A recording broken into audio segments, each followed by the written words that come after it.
Well, good morning on this Saturday. Welcome aboard Flying with Mike. We are just getting a couple of last minute things in order here so that we can get this show on the road. Do apologize for the tardiness. Got hung up on one piece of software. We got it all fixed up and ready to go. So my apologies for getting going here. Looks like about 15 minutes or so late. But we're going to try to make up for it. We're flying for Sim Air Force today.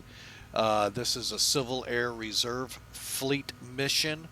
Actually, no, this one is not. This is actually for an actual reach, not actual, but a reach mission.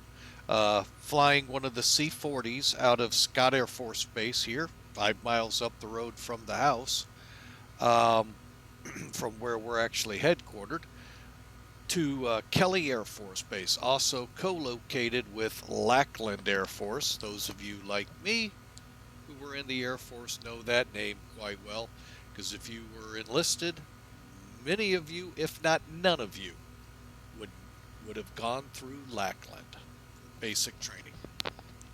Anyway, but that was some 30, 40 odd years ago. Many moons have passed, and here we are today. Let me finish up making sure. Looks like we're synced up here. We were having some trouble getting the route out to you all. There it is. And currently the weather is behaving. Whoop, helps to put that on there.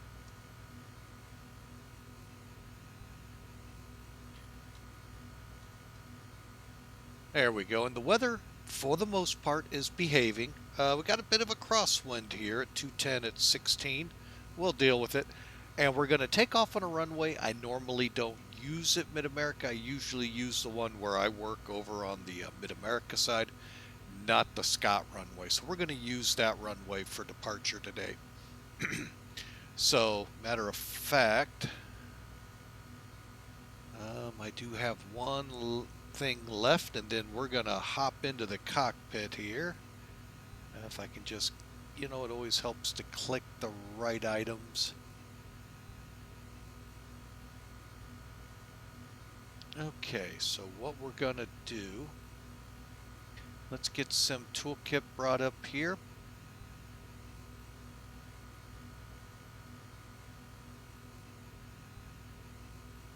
Okay, and that way.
there. Alrighty, so we got that set up now. So let's get into getting this plane ready to go. So we've got it already on the, as you could hear, we're on the external generator. So let's go up to the top panel here. So basically that means our battery switch, which is right here, is on and the guard is down. Standby power is on and the guard is closed as well. We have the voltmeter set to ground power, so we're seeing what's coming out of it. Cabin utility is on, as well as the IFE. Emergency lights, that is right here, is on and guarded. Probe heat, as required. When we're on the ground, we'll keep it off. The only time we'll turn them on is during a check that people are wanting to, check to make sure they're heating up. And be careful, folks, not to leave them on and then go check, because they do get really hot. I wonder why.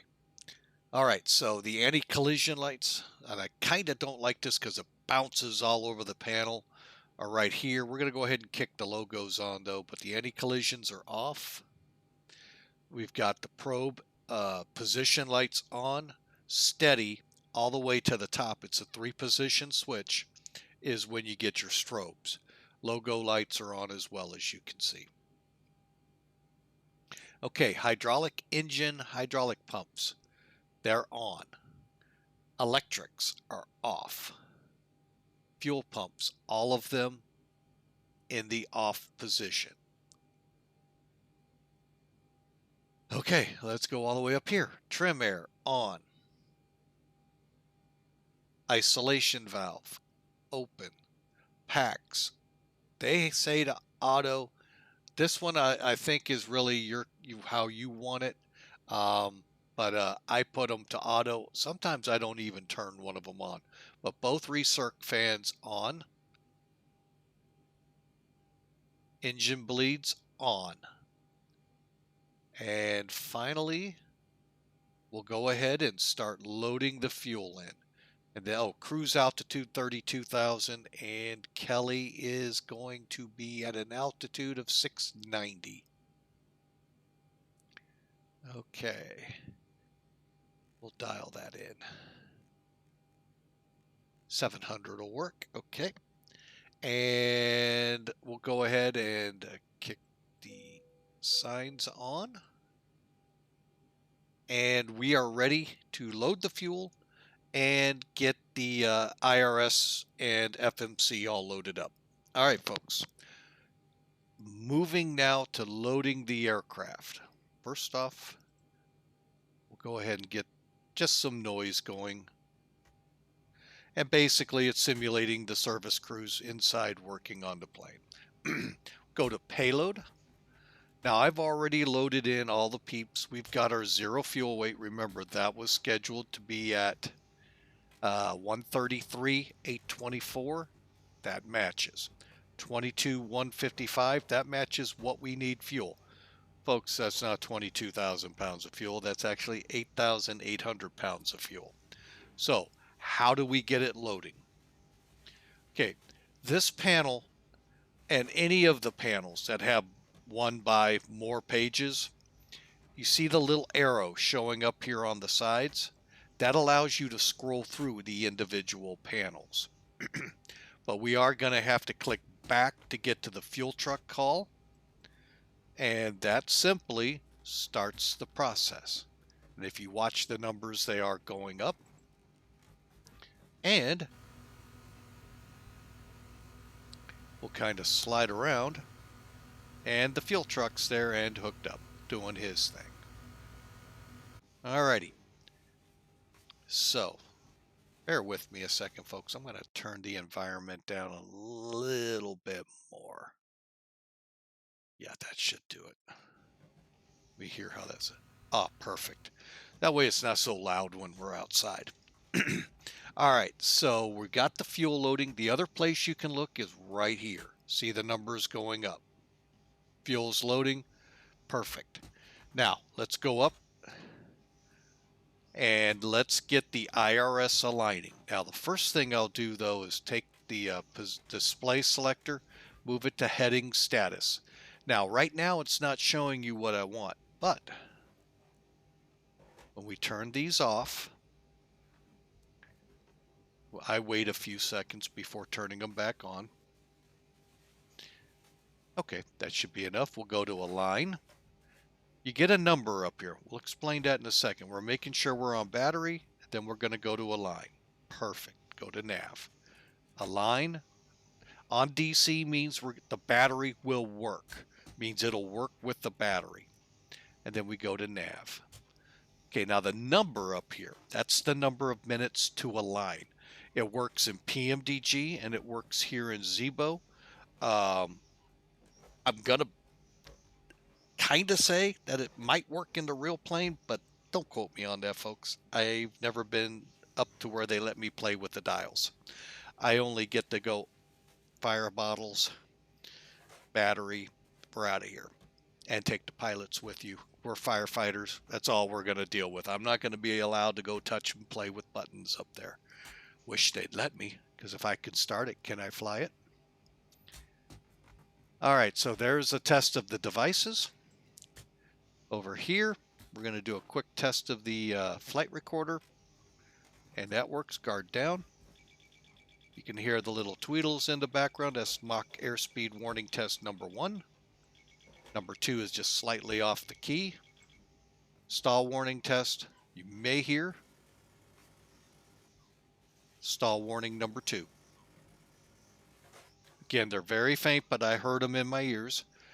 We want to see the 3 green. That means the landing gear is down. Passenger is normal and guarded. Oxygen is good. EEC or engine electronic controls or electronic engine controls. Got the E's backwards. Anyway, they're on and guarded. Service interphone is off. And we can proceed down to the FMCs.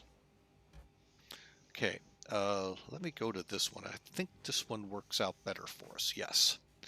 Reason being, I don't like, some people just move the speed brake out of the way. I'd rather not do that. I'd like to keep it down and do it this way. Okay, so we're waiting for the countdown. They're still loading fuel, but we can start the process for the FMCs. First page, when you click FMC, this button right here on both of them, you come up to the ident page, tells you the type aircraft, engine rating, and the nav data, and when it's been, how is it active or not by the dates here.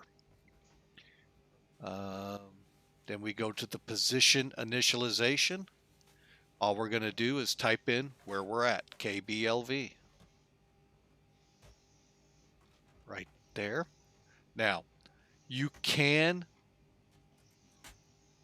I'm going to just tell you what I do. I'm going to click next page. The IRS is obviously on our line, so you're not getting that, but the GPS is. And being that today is the 26th, I use the right side.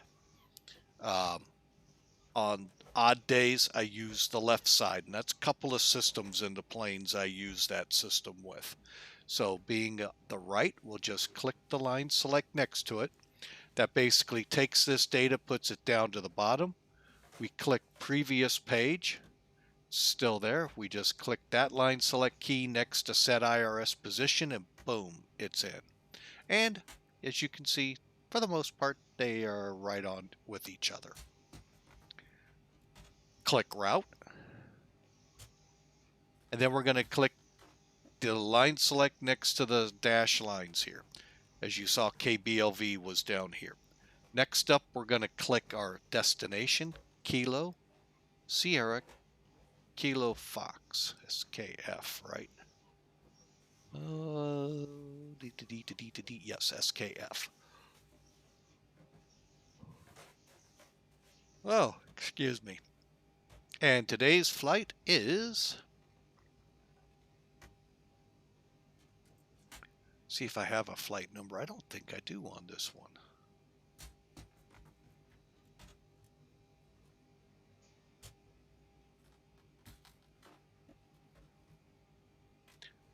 Bear with me. I'm just making sure I don't have a flight number. I thought I did. Oh. SAM 008. That's weird. Okay. So we're SAM. And that's going to only be for the purposes of this. We're reach 018 or reach 18 for ATC and VATSIM. Okay, so we've got all of that in. Now, some people will put the runways in now. I wait. So I'm going to just click next page and look at our route here. It is BIH.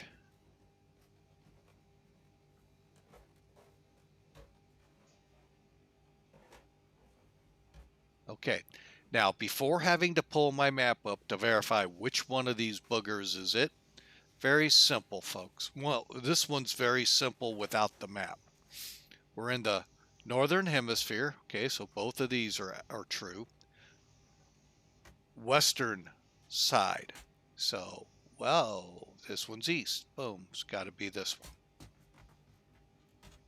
Okay, next up on the list is PRX. And then next up is Windu. That's WINDU.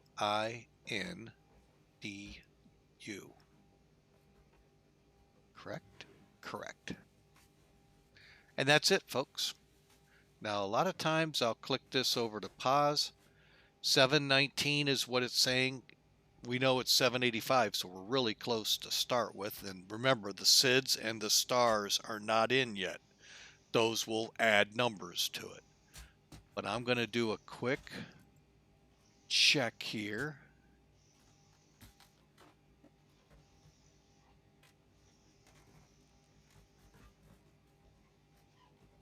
And we're within what I use from SimBrief. Let me bring up Sim Toolkit here and I'll show you. Okay, here it is again. All right, when you're looking at Sim Toolkit, go to the OFP up here. You're going to see distances here. As long as your G/C distance and your air distance or whatever's the highest here, as long as it falls within there, folks, you're good. You really are. Now we're going to check just to make sure as well once we get rolling, before we get rolling. But you can right now rest pretty much assured. You can click activate, execute, next page, and go ahead with your runways. And I need to go ahead and remove it. Oh. All right, now, oh no, I didn't. Dang it, let me bring it back up here. There we go. All right, for the runways. This is where it gets kind of fun. I think I can do this. Oh no, that's still not going to show up well. Hello, computer. There we go.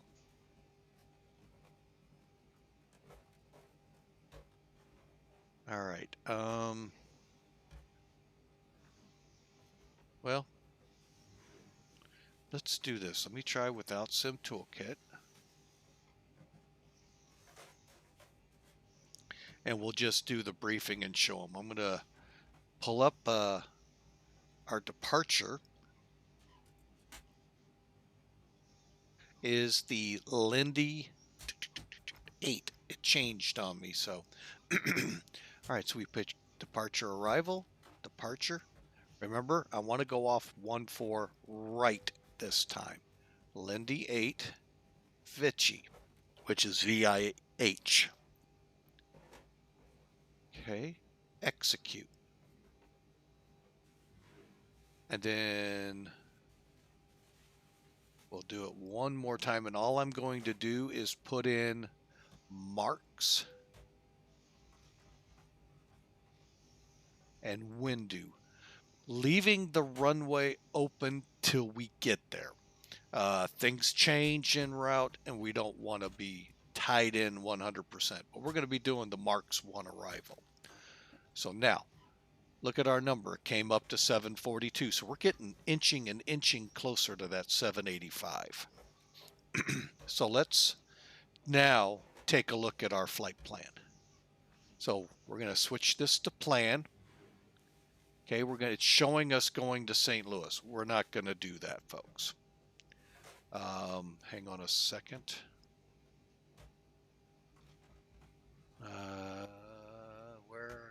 There you are.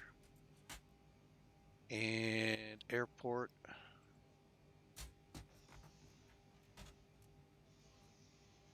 Okay, so let me pull up charts. Charts, where are you?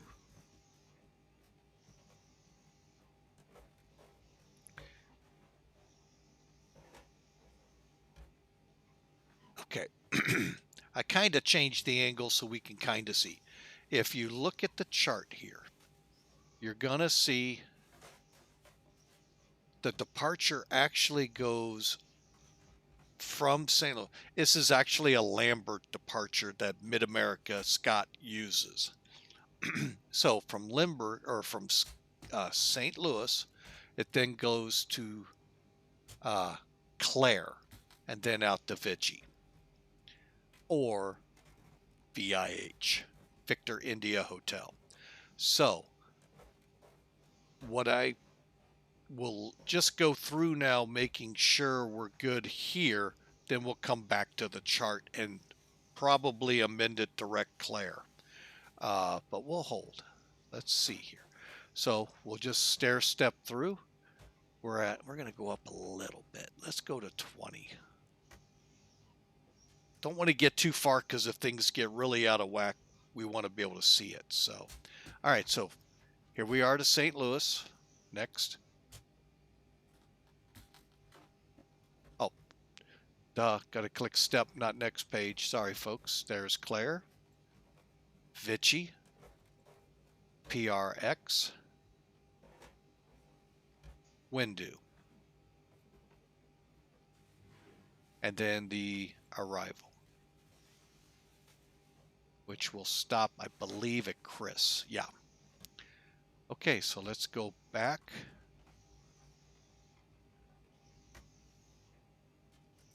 To St. Louis. Okay, we're going to first pop up here, go back to map, and I'm going to go ahead and click traffic. We do not need those rings right now. Okay, and back to this. Okay, so now looking at the departure, all we got to do, let's just make sure there's no altitude restrictions.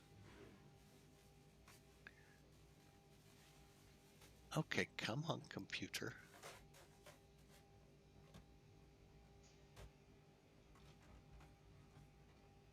I love when it plays like this.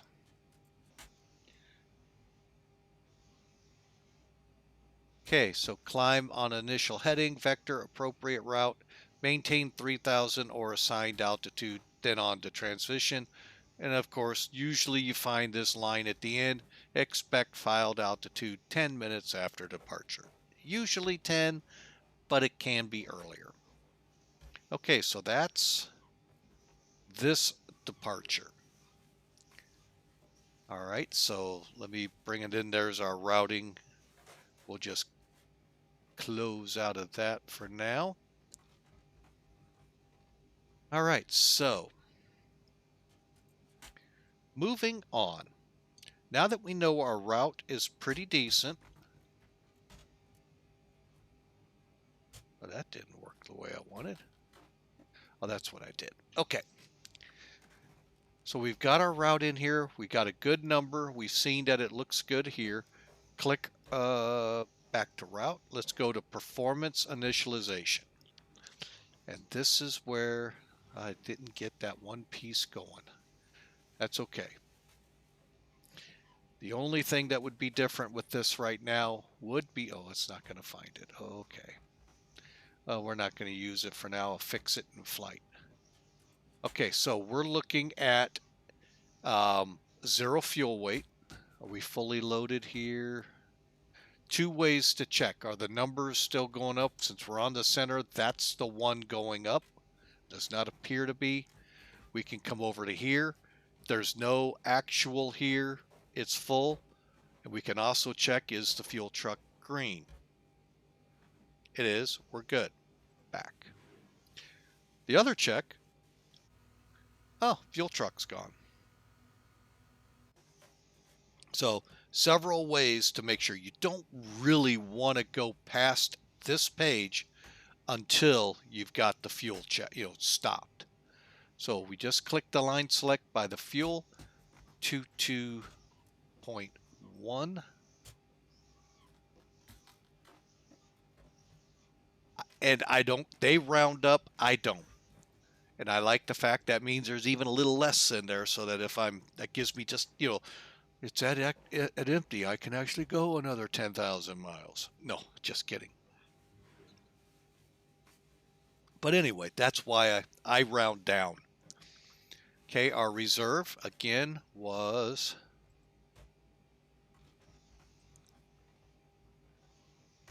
7.8. Cost index, and I do this on all 737s, 85. Now they're saying we can get up to 36,000. I'm going to start at 32. We'll go from there. And then our average wind we said was 217 at 10. A really easy day in the sky. If you know this data, you can put it in or just click accept, and the system will just take default level layers for it. All right. Now the one program I like to play with on this is TopCat. You guys can't see it anyway because it runs on a computer I can't stream in yet. I could, but I don't know how. So we'll keep it like this for now. But I am using some data that I got from Professional Flight Planner. We'll be going out of here. This is 414 left. Doggone it. Hang on. Yeah, I know it's going to tell me the airplane doesn't exist, but it will here in a second. Perfect. Duplicate.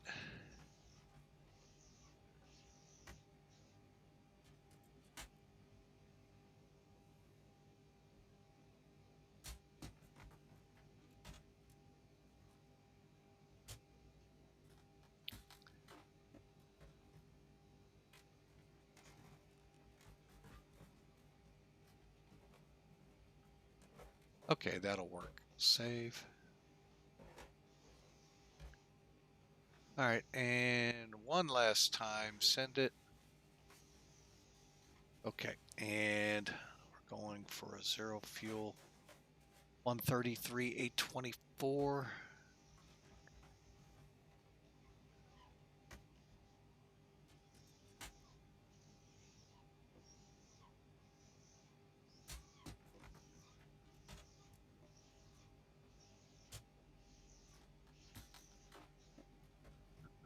Let's just try 70 real quick.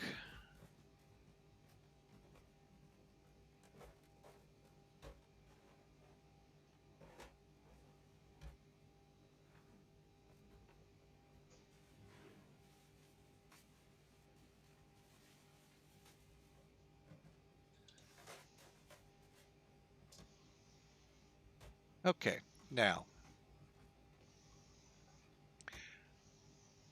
we're going to go 1 for right. Update.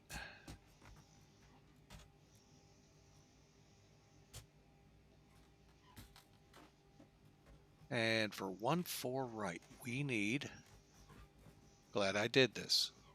Okay, so we're going to need to go out of here flaps 5. However,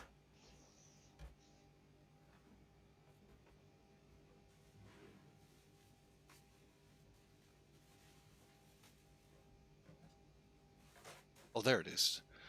Totally blind, folks. Sorry, I was trying to figure out what TO setting do they have us coming from.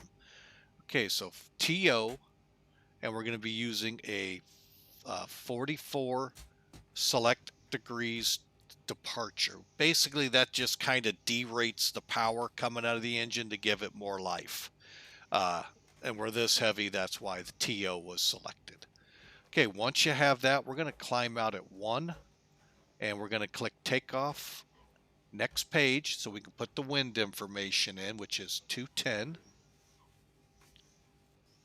And I don't know if the real plane can do this or not.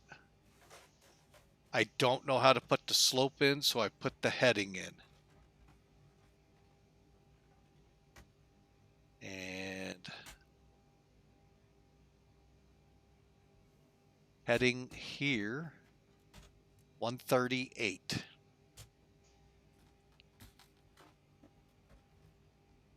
And you get that off your charts, folks. Okay, 44. We'll go with the 1000, climb 1. Next page, click CG. And now we'll put flaps 5 in. And let's see how close the computer generated it to what we're getting.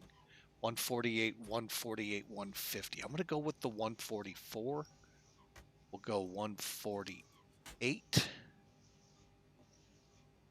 for V rotate, and 150 is good for the climb out. Now you've got your trim now, 5.75. This gives us an idea of what our takeoff weight will be. And my estimates that came out of SimBrief show us very close. Actually, they're rounded way, yeah, it would be 155.4.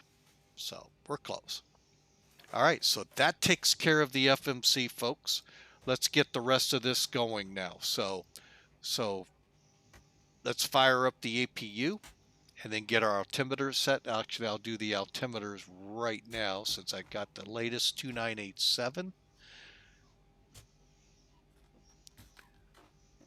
2987. Nice thing about Zibo, it did it on that side too. Okay, next up on the list, APU. Yeah, APU. So first thing we got to do with the APU, we got to make sure we have a fuel source. The recommendation left, so we're on these two, aft. Mainly they select that fuel, the fuel pump that they tell us, ease to get to if there's a problem.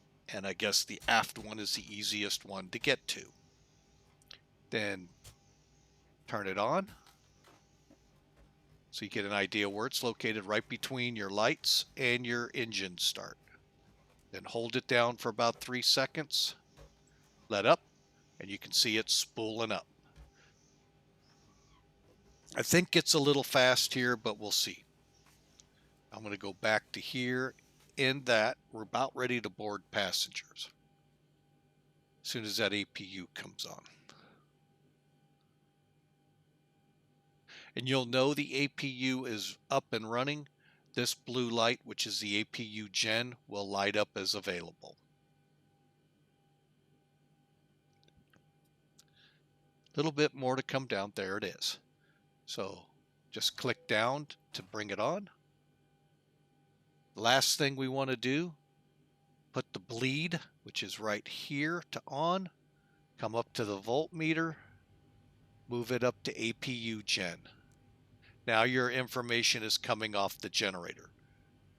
Then I'll click off on the ground power.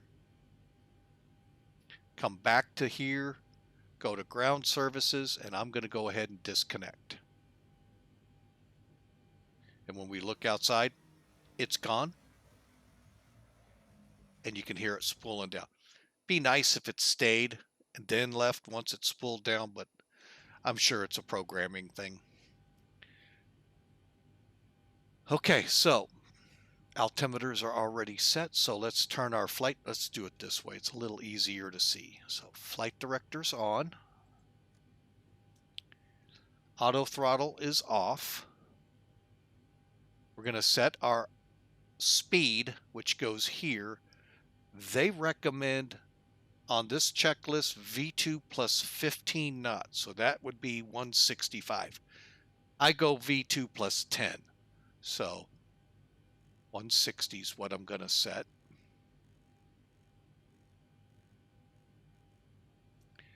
And let's go, let's see, 138.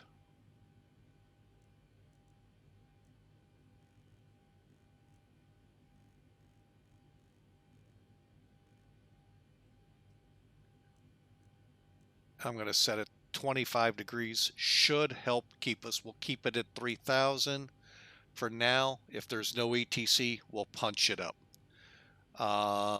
Continuing on, altitude, course, altitude, heading, set, fuel flow. The reset valve here just resets what we've used to 0 to date. We'll do a quick check of our warning lights here, and then we'll do a quick test of all of our lights. You can see them all lit up. Numbers will flash. As you can see here, they're flashing, and then we'll look down here. Okay. And then finally,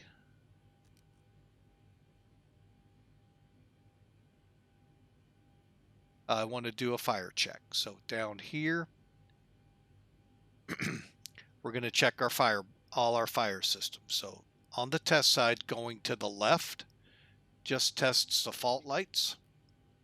To the right of this test switch, we get the bells and the lights. Okay, those tested good. We'll make sure the actual extinguishers are armed and ready. And then we're going to check the cargo fire detection. And you can see the red lights, the green lights, and the bell. Okay, we're on VATSIM, so 122.8 on our COM1. We're going to just stand by. It's just a frequency. I don't know the validity of it as the guard channel for POSCON.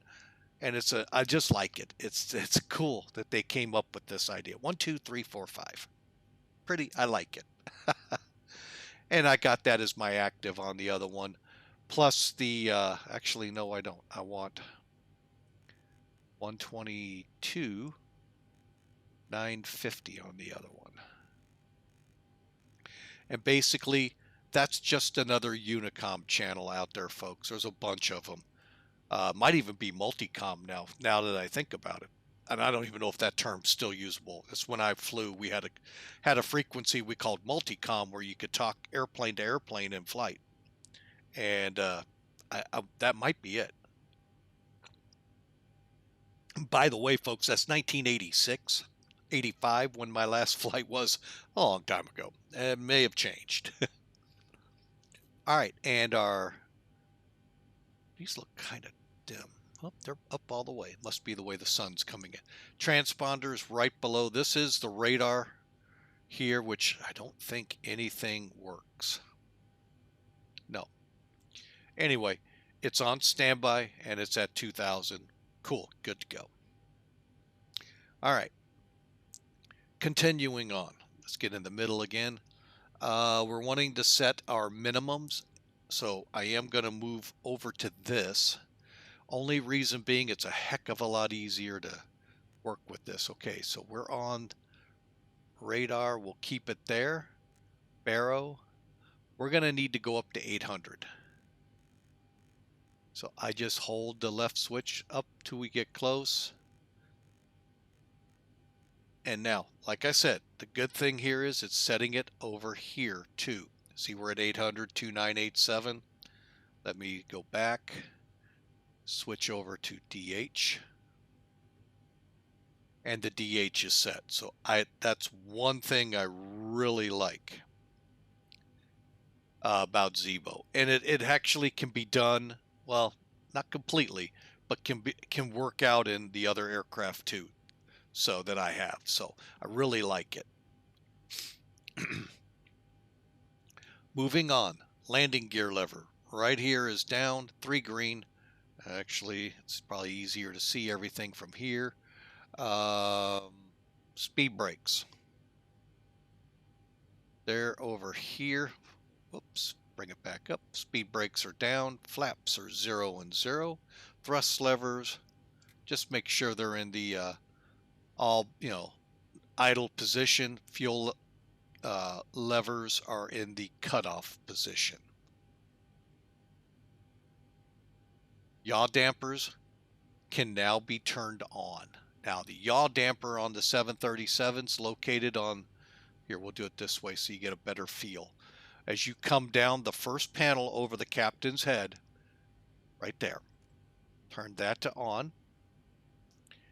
And parking brakes are set, engine start levers are off and in cutoff. Start switches, start levers is what they call them, and they're in cutoff. And folks, as the checklist says, we are now ready to board our passengers. Bear with me one. There we go. Okay, so let's do that. We'll come back over here. And again, this is just some G fun. Do that. If you really want to have fun, go to the middle, turn around, and you can see there's some people back there. Hey, how you doing?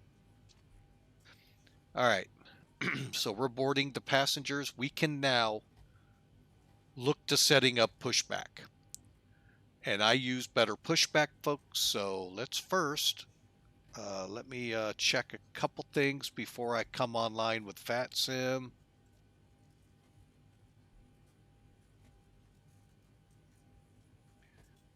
And Memphis is now online too. Okay, well, it is what it's going to be today. Hopefully, yeah, hopefully they'll behave. All right, so we're going to connect.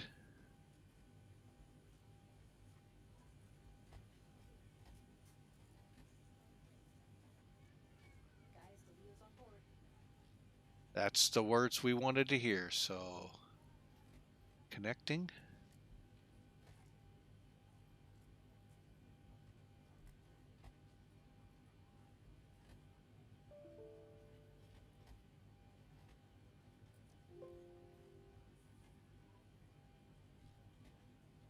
Okay, now we'll file it. And there we go. Okay, now why does it show standby? Okay, first off, y'all don't see that, so let me show it to you. I like pointing this one out because it took quite a while to figure this out.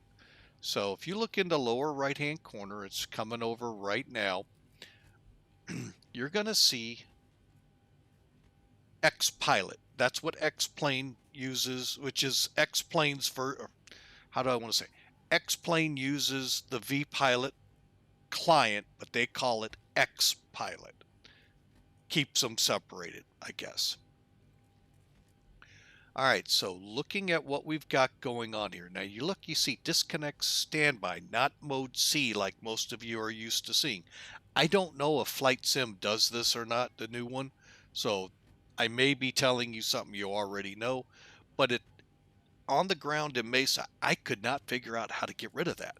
And now that was with an A320, but obviously it's doing the same thing with the 737. So let's do this.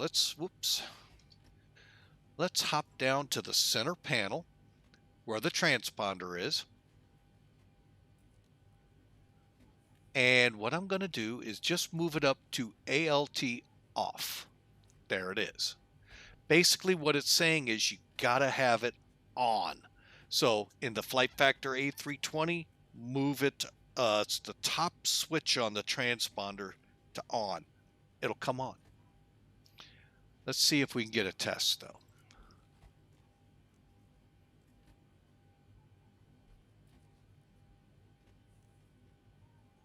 I don't know why I'm not. It's not been testing for a long time.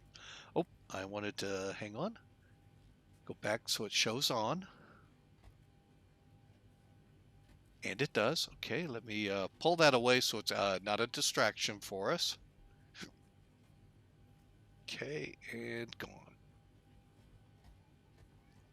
All right, so let's get into the pushback sequence, shall we? First thing we're going to do, well, actually, we don't need to push back. Let's take a look. Now, what happens at the real Air Force Base? They don't push back, folks. They pull forward and taxi out. Problem is, we got DC-10s here. And no, they don't park the KC-10s there at all. Where they would park them would be over here and here, possibly here, but more than likely not. And even on this one, I've seen them. I'm sorry, this one. So now they may park them over. Hang on. Come on, computer. There we go. I know you can do it. There we go. And where you see them over here.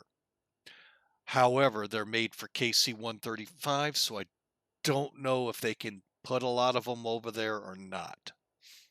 It's a wishful dream here at Scott Air Force Base, but they may get a couple 767s.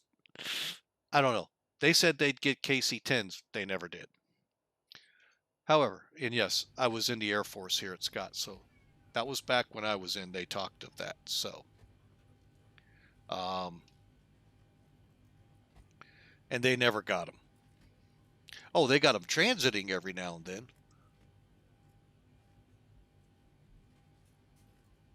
That's as close as they got to a KC-10. They also thought they could get a C-5. They didn't get that either. All right, so, oh, wait a minute. What's going on here? Let me make sure we're up to date here and not showing anything. That's what you get when you're working with one monitor, folks. Okay, we are good. Okay. All right, so let's go in, and we can skip getting the pushback called because we're going to pull forward and go out. So we're going to go up to the overhead panel, turn our electric pump on system B to on. Okay. Fuel pumps, all on. We know we have center tanks. They go on. Anti-collision light, well, won't go on yet. How about we close up some doors? Air stairs first. There goes the doors on the cargo and on the main entry. Let's look outside. Don't look for any big animation. Hang on a second.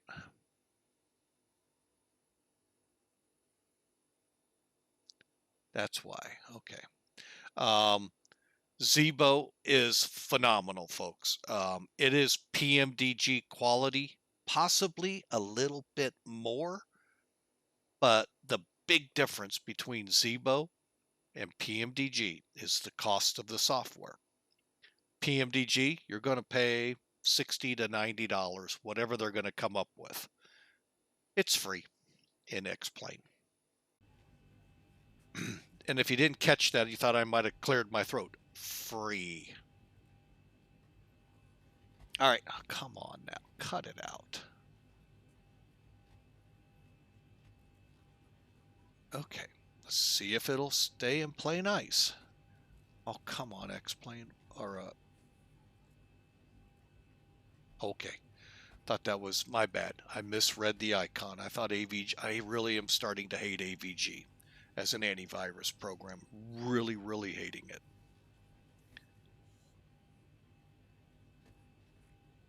So, anyway, that's another argument for another time. But anyway, we're going to continue on. Now that we have the aircraft all buttoned up, we'll take a look at the other side. The only thing left to do is pull the chocks. All the doors are closed. I'm going to go ahead and signal them to pull the chocks. And again, we can look and they're gone. Okay. Anti-collision lights on. And auto throttle, they say to arm. I wait till I get to the runway. Auto brakes, I set to reject when I'm ready to taxi. Thank you. We appreciate it. Door should have closed. All right, we've got everyone strapped in. Give us a ring if you need anything. There's the door close.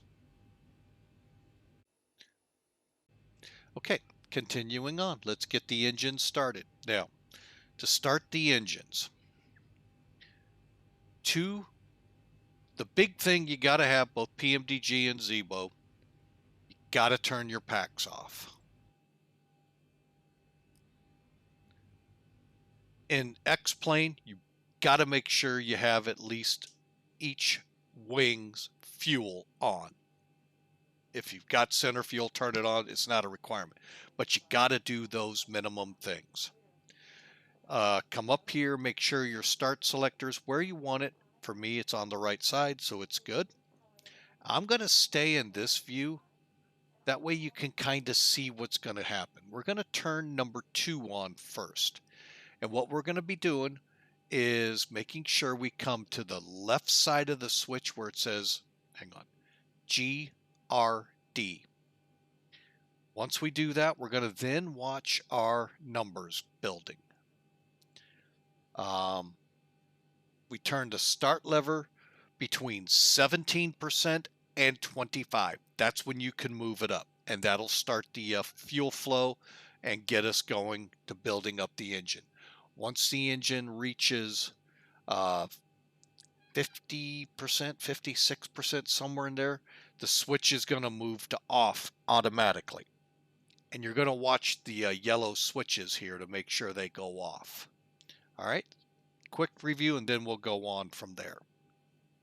Okay, so we're on the right side. We have our packs turned off, fuel turned on, anti-collision on to let people know these big blades are spinning, and they will suck you in if you get close enough. Going to ground. There's the valve open. You can see N2 building pressure. And once we hit 17, in between 17 and 25%, I'm going to bring the fuel lever up. Okay. Once the EGT starts going up, we know we have a light off. Fuel flow will start increasing too. There we go, and there we go.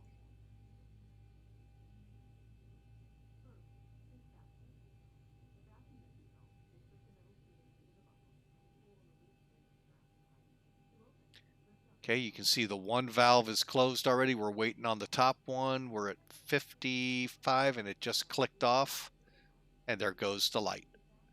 So we have a good start on number 1. Starter disengaged. And now we just wait for them to stabilize, meaning basically that you don't see the numbers moving. They're going to move slightly, but they're not going drastic. And your N1 and N2 are stable. Okay, so now we'll come over to the left side, or number 1. Go to ground. Start valves open, and we're building pressure.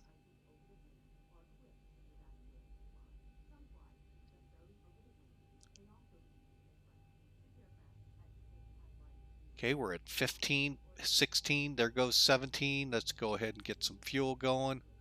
I'm going to kind of set this up so you'll see the switch as we're building up 100, and we've got fuel pressure and oil pressure, which is right below it, coming up.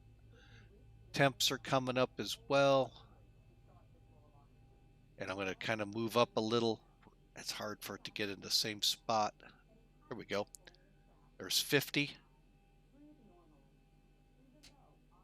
55 is when it happens. Okay, and then the start valve closes and the engine will soon stabilize. Now, let's take a look here. I see a lot of lights.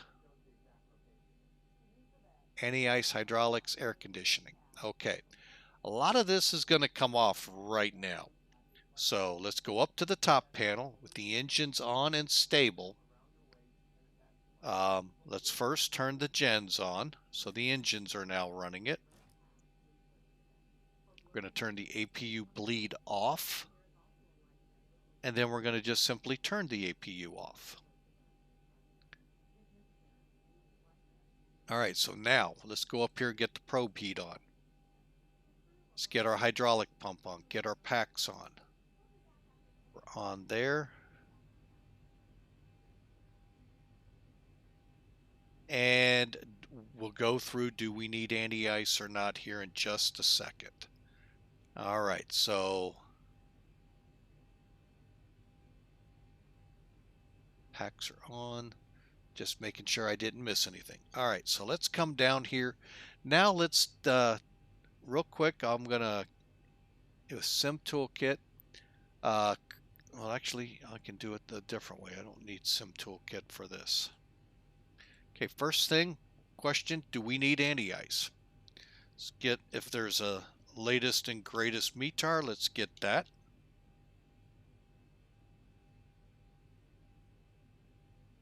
Uh, 1456, 15, no, actually this one is. So now the winds are 220 at 17, almost a direct cross on the runway.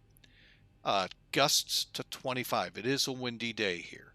Now they're showing a clear sky. I haven't looked outside lately, but I do know it is a warm one out there already. It's up in the 80s, pushing 90s already. Let's see. 80s, mid 80s right now. So, and I know those of you in Europe, oh yeah, we already knew that was mid 80s. All right, so let's okay, so we know we don't really need anti-ice. Clear skies, no more, we're not worried about that. We only worry about the probe heat. So from there, and it looks like all of our lights have gone out now. Perfect. Let's do a quick, well, we've already done the departure brief in that we know we're going to fly out. 3000's our initial, and we're going to go to Claire. So we're going to come over here. Let's go to this one again, drop down to legs, and I'm just going to move Claire up.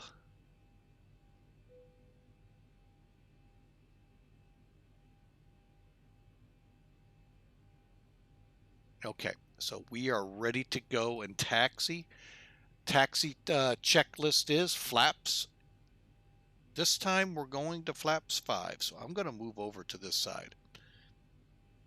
I just like sometimes moving the flap handle.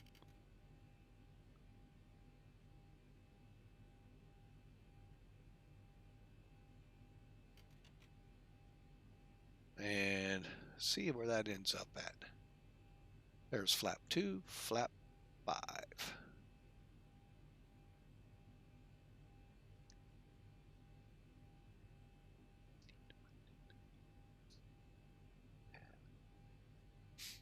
Okay, so we are at, there we go. All right. Flaps are set. Reject takeoff. We're going to keep this for now. We'll turn it on when we get to the runway. Taxiway light, taxi lights on. I really would like to know if there's a setting in there to get these all up here, or if that's in the making of the airplane. And sorry for clearing my throat like that in your ears. I do apologize. And welcome aboard to everybody that's joining in for the departure. Let's see here.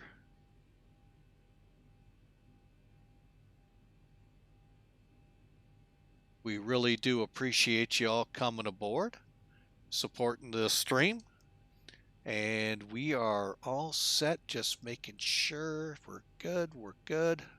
We're going to be intercepting off the Lambert St. Louis 4, which is 17.4, I believe. We're going to intercept. Actually, we're going to intercept 17.7 off Fitchy 233. And we had a fun stream last week. hang on a second, where we had to fly VOR to VOR. Mainly because our VOR or GPS was not giving us Fort Yukon, which shocked me, and the other one. So I don't know what's up with that. Okay, so we got our taxi lights on, parking brake off, and that's before takeoff, so we won't worry about that.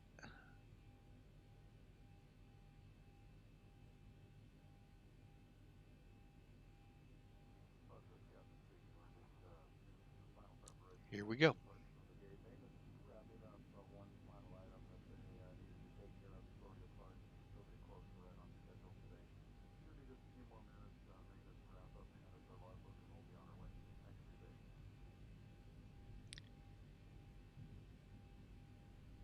Yeah, these DC-10s shouldn't be parked there. But who are they? Who am I?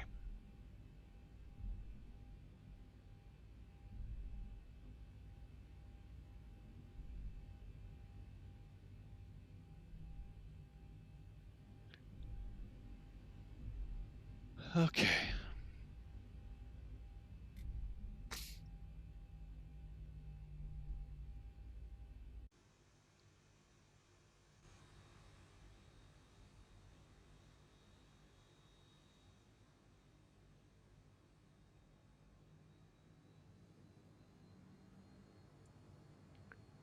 And as you can see, there's the reason.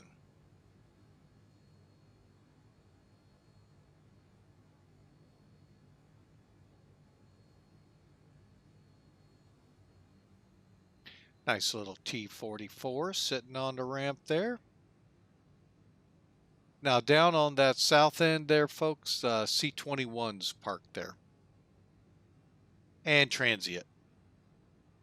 F4. That's not what's there, but hey, we'll take it. What the heck?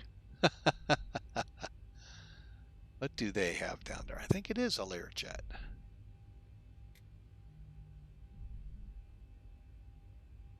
All right, folks, so we are taxiing out.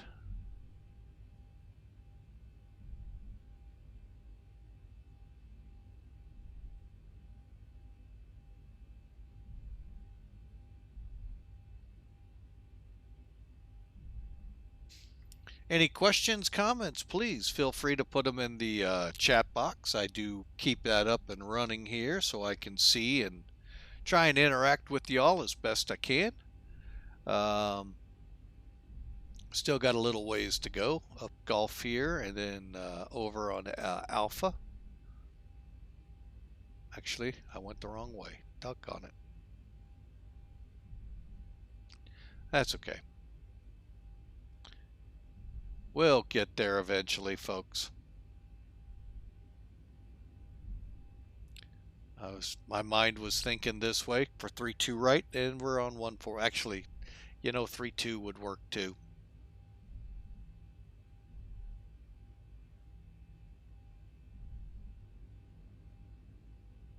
The winds like they are, they're like almost dead cross on this runway. Interesting factoid where that fence line is. Back in the day when I was here at the base in the 80s, we did a lot of driver's training with the crash trucks over there on those narrow roads to learn how to drive them in conditions if we had to go off base.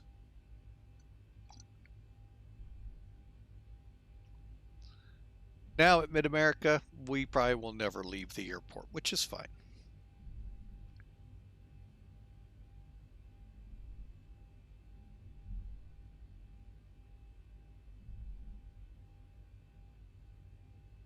All right, we're on Alpha. We're going to go all the way down to 1-4 left. Even though we were very close to 3-2 right, should be a windsock right here. And,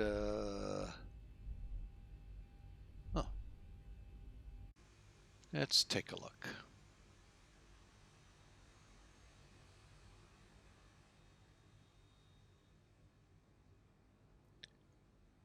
Oh, I don't see a windsock. Okay.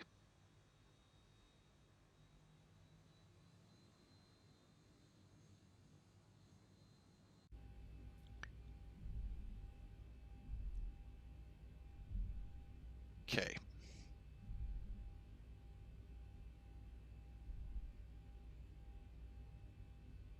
I'm going to go ahead and start the timer on the first officer, giving us time to get down there.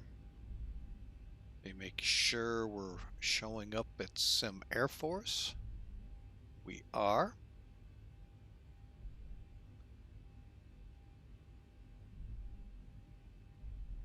All right, folks, we hope you all are enjoying it. We're just taxiing down to runway 14 right here at the Scott Air Force Base, St. Louis Mid-America Airport. Or is it Mid-America St. Louis? However, they change the name so often on me, I never keep it straight. We're on the Scott side. So technically, as we take off, there's a potential we would fly over my house in the real world. But today, probably not, because I don't think it's modeled in X-Plane. Might be in the new sim, because I know you all went out there. Is my house in the air? Seemed to be the big craze when the new sim came out. Now the big craze is get that DC-6 from PMDG, because I've heard it is phenomenal. And that's part of the reason that brought me over to X-Plane from the Microsoft world. For 20 years, I was a Microsoft flight sim pilot. Loved it. I knew it. I knew how to adjust plane performance to get them a little more realistic and all, but I don't know the new structure. If there's a new structure with flight sim, the new one, I'm assuming there is, since the weather and all is, and the scenery and all, I'm assuming there is, but you know, when you assume, you all know the phrase. So but yeah, I may be coming over to Microsoft here soon, mainly for the DC-6. That's what brought me to X-Plane. I thought the DC-6 in X-Plane was working. Come to find out, it is if you're in X-Plane 10. I had X-Plane 11. And PMDG, I guess, figured out they can't manipulate it enough to make them work accurately like they could in Microsoft. That's all I can glean. They left it, and well, dang. So, but yeah, I may be coming here soon because that DC-6 looks phenomenal. I flew the B-17 4-engine over there, piston. Ah, oh, loved it. It is, you work to keep it in the air, and with those radials. And man, the DC-6 is really looks really good. From what I've seen in videos, just a great airplane. So, I know a lot of you on the Microsoft Flight Sim side are also pissed at PMDG because you thought the 737 would be first. I understand both sides of that coin. So, I didn't jump to prepared, so I didn't jump to the NGU that went to prepared. Not for those reasons. I just never jumped. Flight Sim X was working great. So I didn't care. You know, I didn't have issues because I got a new computer, got things, you know, it's what Microsoft wants you to do. Go buy a new computer and then the sim will work just fine. I did that and it exactly like they said.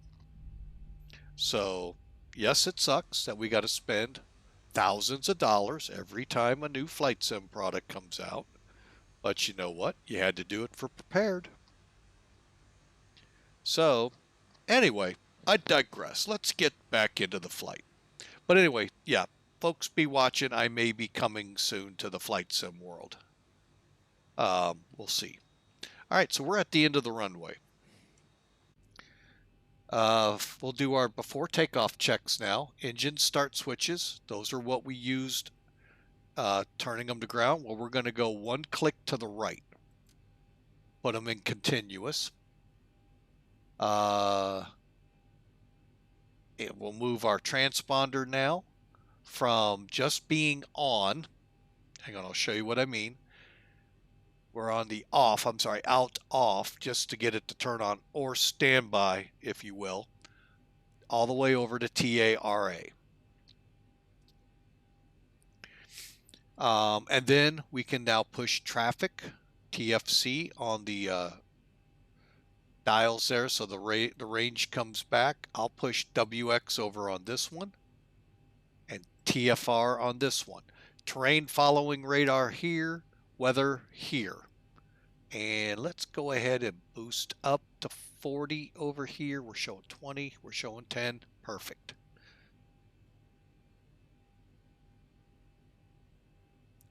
Okay, and finally, heading bug set for the runway, and it is. VNAV, RNAV, we're going to turn on. Don't worry if they don't turn on. It just means it doesn't like you. No, it just means once you get airborne, it'll click on, but we're going to have to set the turn anyway. So, and finally, make sure the lower ECAM is blanked. Now, I never liked that in any of the checklists I ran across. What? Why am I getting rid of all of this? Watch. Because it's now digitally up here. You just don't get the neat little gauges. And finally, auto throttle armed. Okay, as we enter the runway, we'll turn the strobes on. And again, remember, oh, wait a minute. Oh. As you just heard, and I'll point it out, when you turn the wing lights on here, there is a setting on off, so it doesn't have to be. When you turn the wing lights on, the captain's going to tell them, take your seats for departure, flight attendants wise. That's why I wait. And I also don't turn it off because every time you turn it on, he's going to tell them to take their seats. The anti-collision light likes to go off every time I touch the brakes, so always check that. Now, as we alluded to in the pre-flight, to get the strobes on, you take the position light 2 clicks up. It's a 3-position switch. We are ready to go, folks. Again, quick review, and we'll do it the easy way for you to see. Oops, I was supposed to go to the right page and it didn't. Okay, there we go. 144 V1, 148 for rotate, and 150 for V2. So, and that's corrected for runway 14 right. All right, folks, so let's double check we don't have ATC up, and they haven't been mad and screamed at me saying, why aren't you talking to me?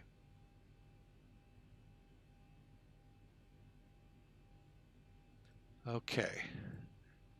And according to SimAware, we are clear. We still have Memphis and Dallas to deal with as we traverse down towards San Antonio. By the way, for those of you that did not know because you weren't in the military, Kelly Lackland is part of a huge amount of bases in San Antonio, Texas. Kelly, Lackland are together. Randolph and Fort Sam. Hang on just a second, folks. Someone's at my door. Hang on.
Okay, folks, sorry about that.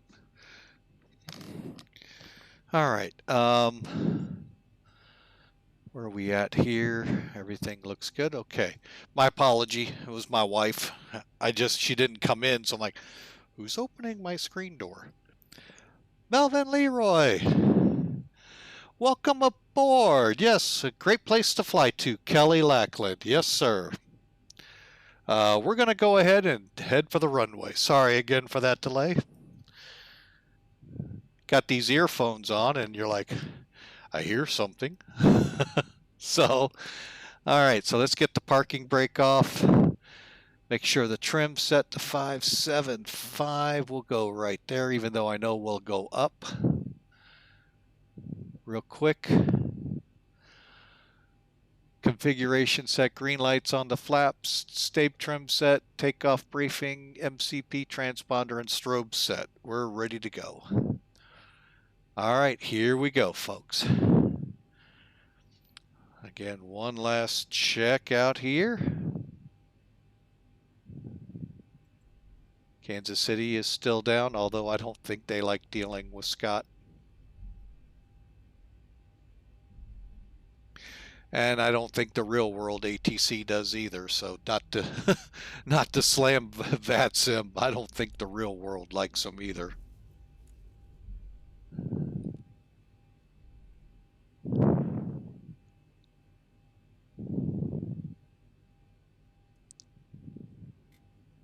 Okay, we're going to line up and wait.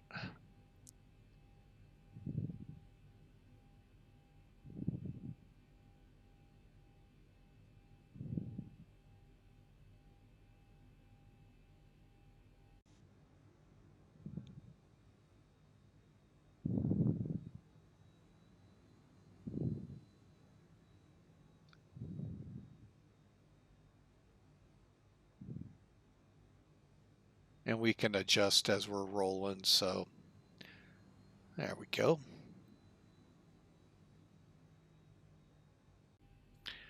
All right, get the collision lights back on. Okay, let's light the fires and kick the tires, folks. Landing lights on. Just kick the gang bar down. Timer on.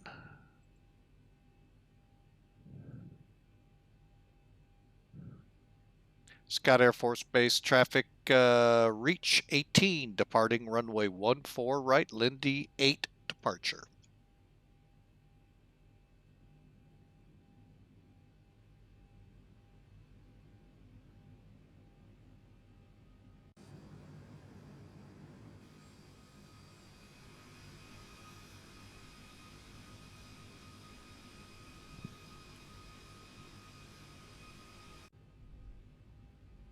And let's go Toga.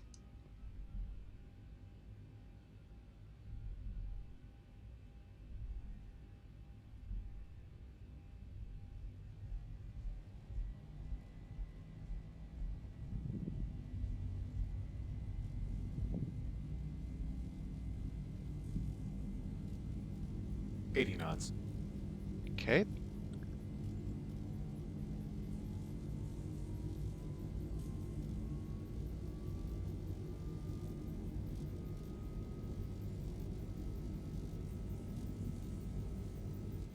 V1. Rotate. Positive rate. Oh, I hate takeoffs sometimes, especially with these crosswinds.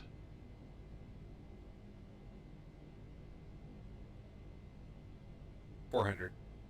Gear up.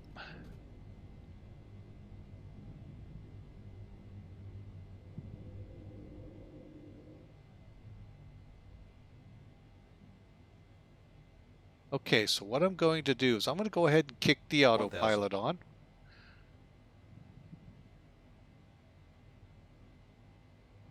We're on heading select. And what we're going to do is just turn nice to west, and that'll take us right over my house. They just wait that long, they go right over my house. But they won't. Flaps up to 1.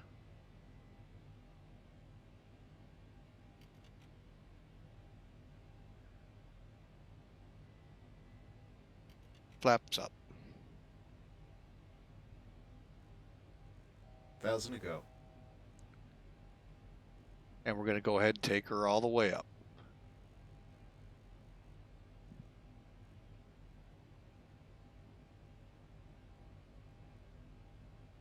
Since ATC is not on, we'll go all the way up.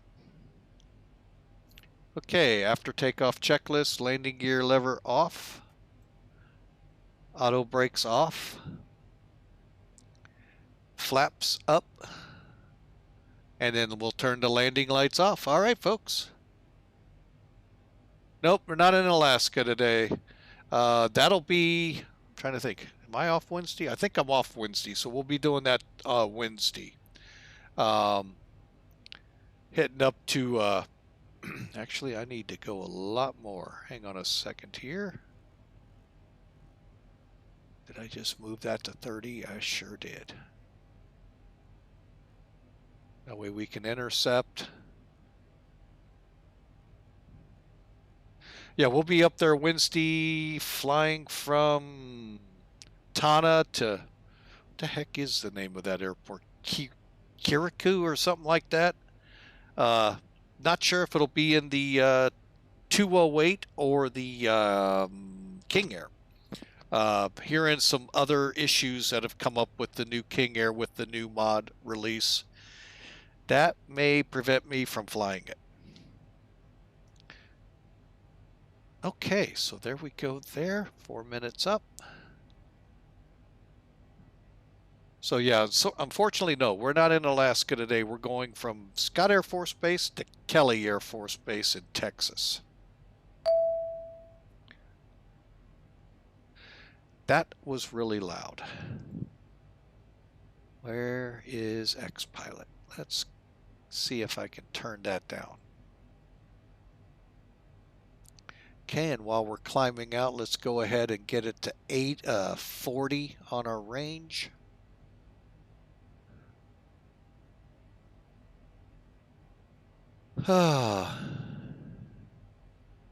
Yeah, one of the pilots that fly with me is reporting now his nose wheel steering is gone. Now I'm gonna have to go back and reread his post. If he's on rudder pedals or if he's on the joystick like me. I haven't had a chance to take it up. My problem with it is engine fires. But according to the uncertain pilot, he thinks I may be pushing the throttles too hard. So we're going to try a couple of flights out here with it first, then take it up next time around. No, not airfoil. The C90 default mod that's out there that Uncertain Pilot made. It's really, I come back. I'm using the wrong mouse, and then I lost my chat room. Hang on a second. I just have to restart my computer, or wait for it to resume back up here. But I can switch to another screen. Let's see.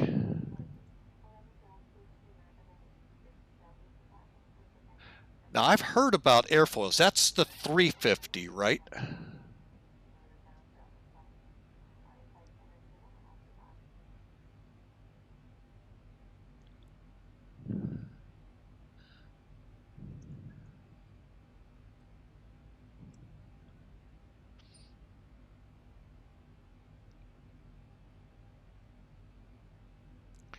So, but yeah, he did a modification of the default C90, and yeah, okay, the King Air 3. I've heard that's a really good one too. So, and worst case scenario, I may get that one and kind of get away from the engine fires I've had troubles with on this one. Kind of goes against the grain of thought about some things on it, but when you go through, look at the real one, look at that one, it's starting to make sense to me now about the engine anti-ice and all, and why it's used all the time and all of that. Doesn't make sense to me, but a lot of these airplanes don't make sense to me. I'm used to Cessna 150, 172, Pipers, Archers, Arrows, Saratogas, flew a couple beach aircraft. Beyond that, and that's all back in the 80s. Who knows what they're like today? I'd love to try it again, though. All right, let's get those landing lights off.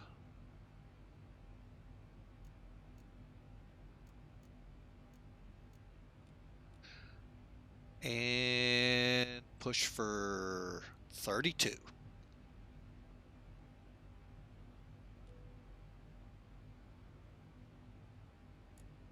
Okay. And when do we turn to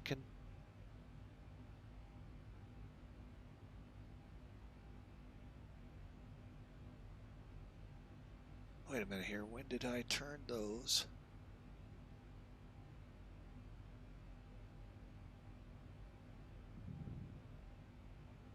Okay, interesting.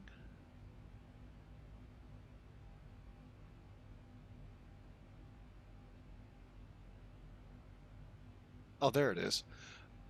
Totally missed it in the going through the after takeoff. You got to get the engine start switches back into auto. Wait a minute, auto?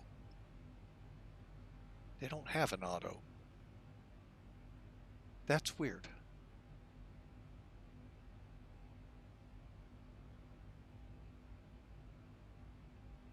Well, we'll put them into flight here in a minute.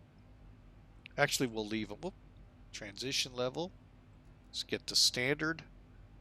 All right, so we are through all of that. And we'll be nice. There we go. Turn those off for our passengers behind us. Over here, well, we're not at a level off yet, so be there shortly. But yeah, that's one King Air I'm thinking about. Also, even though it doesn't look 100% like I would like it to, the Hercules, I'm getting very close to thinking about purchasing it. It's hurricane season and I love flying in them. So, and I'm curious how X-Plane paints them. So, and no, I don't have Active Sky, which I know would paint it like I would want. I haven't had that for years, but boy, when I did, I loved it.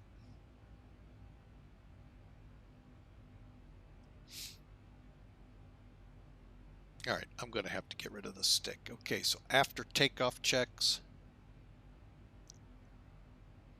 air conditioning set, engine start slow or at off, landing gear is up and off, auto brake, let me just kick it over, off, flaps are up, 0 and 0, altimeters are now set, and we're good to go.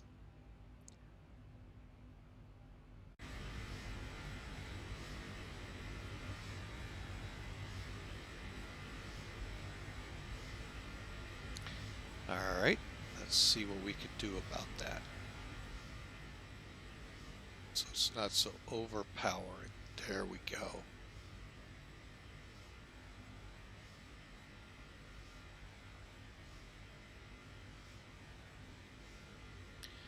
All right, so this is what we've been plagued with, folks, for the last day and a half. Some pretty mean thunderstorms of late. Today may be a little bit of a reprieve. We're still expecting thunderstorms here, but maybe not as severe as they've been.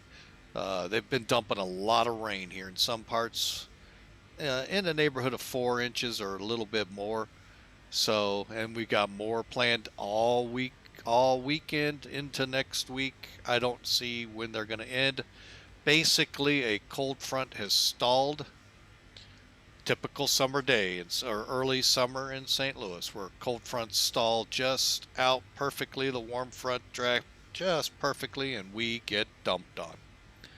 So, we'll see how that all works out here as we continue on through the summer. It's hot, not as hot as some places. But we throw humidity in with it, which when 90 degrees, 95 degrees with 50% humidity, oh my gosh, it's stifling out there, folks, bad. But it is what it is. I have to work out in it. Just stay in the shade and stay hydrated. Get around it. But that's the Chariot for the day. We're flying the C-40. Now, granted, that's a 737-800 frame. The real C-40 is really built around the BBJ, which is more of a 737-700 frame. But it still looks good, and it doesn't have as many windows.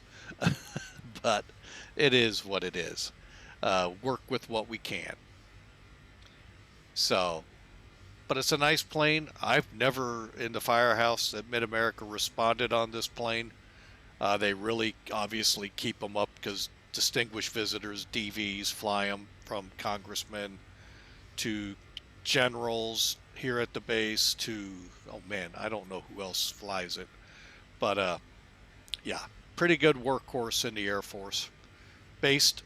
Most of them are based here at Scott, this style. Some are out at Andrews, as you would expect. But it's a neat plane. It's neat to watch them go up. Usually it's like an airline. They go up, they come back. But a lot of times they also go up and train. So, and it's fun to watch them shooting approaches. So, and then we also have Allegiant Airlines, which comes into our side. And in the summer we get, I know, those of you at the bigger airports, you're going to go, yeah, that's not any flights. We get about 10 a day. So anywhere from 5 to 10 a day, which for 2 gates, do the math, that's actually a lot of planes. A lot of people going through our little terminal. So, because you can only cycle them through every hour at the earliest, every 2 hours at the normal. So, you know, that's why I say, if you do the math, you see, that's about all they can pump into us right now. We may see more, we may not. Who knows what the future holds. But for now, it's nice to see airline traffic there. So, but we're climbing out. I hope y'all are enjoying. You know, feel free if you're into the military air bases, or, you know, KSAT, San Antonio International, I think it's international, is available to you. Oh, and you know what? I didn't turn on nav. I've got to go direct Fitchy. All right, so let's go this way. There I go. Start talking and forget to do the aviating.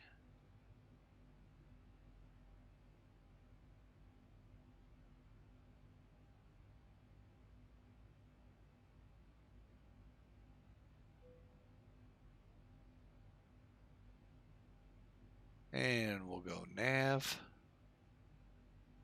Now we shouldn't miss it. Let me just make sure.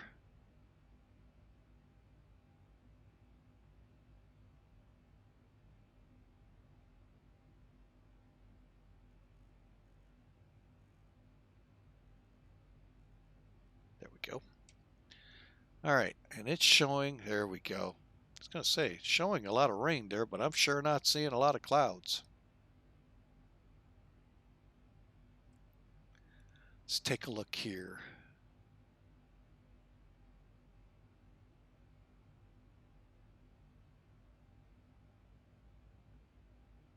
Oh, it does not work in Zibo.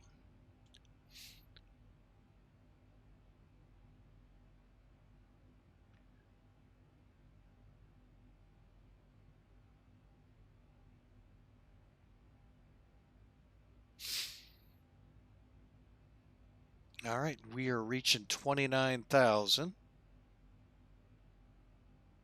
Now, my one complaint, if I have many complaints at all about Zibo, comes in when we level off. It doesn't want to hold altitudes well.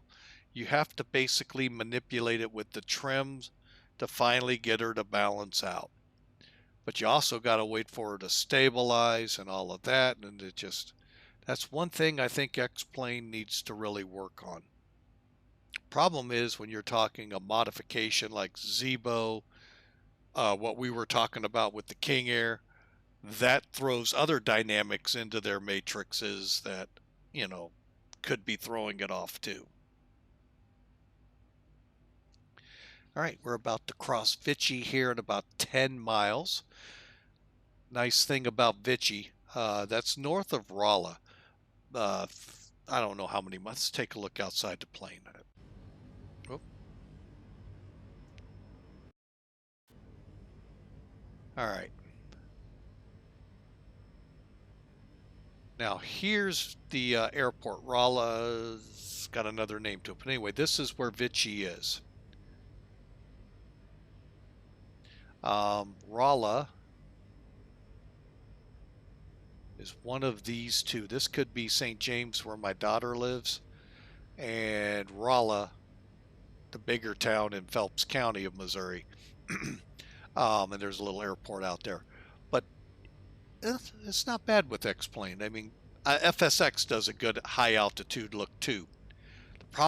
My problem with X-Plane scenery outside of mountains down low is everything else disappears. From your landmarks like the Arch in St. Louis to the Eiffel Tower, I have yet to find in Paris. I can find it in a snap of a fingers in FSX. Plus the Louvre and everything else in Paris. Great Britain, same thing. I haven't really dove into New York City yet in the daytime. So, and I would bet the same thing happens there. They just don't do low level that well.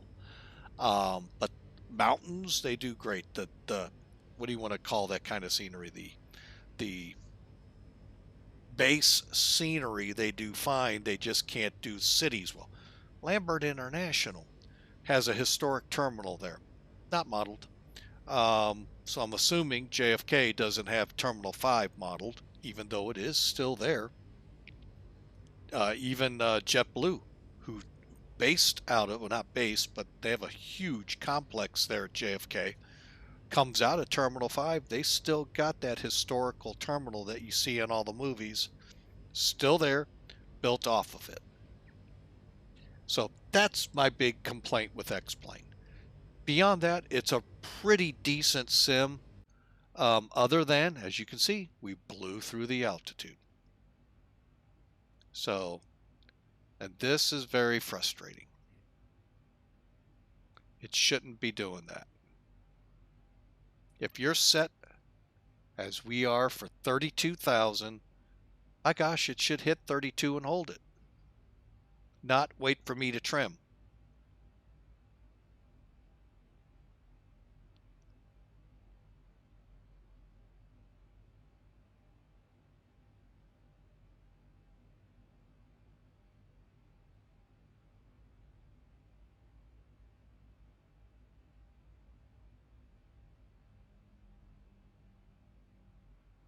So that's my only real huge complaint with this one. And let's see if it'll hold it now. Nope.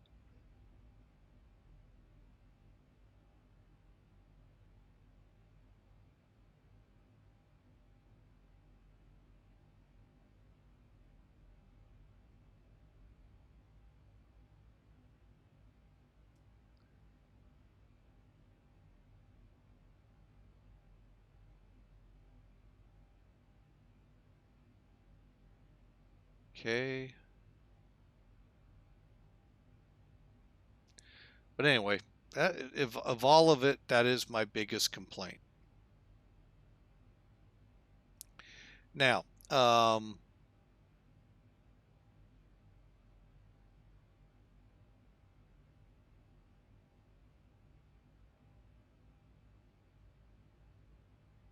okay, so we are in cruise.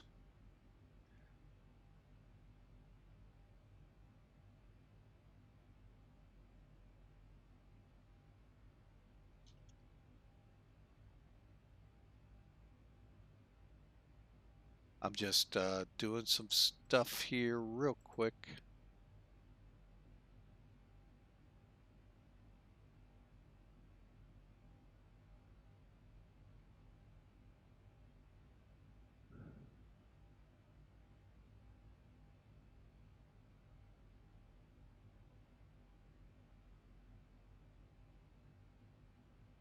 Okay, so we got that all set up.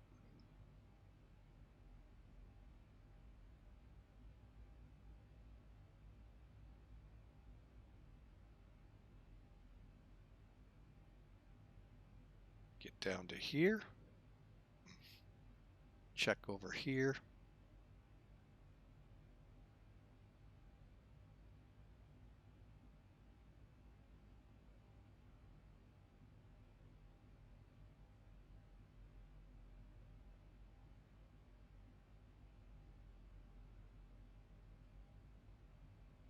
Okay, well that's going to be the best we're going to get it. All right, so let's pop out the plane.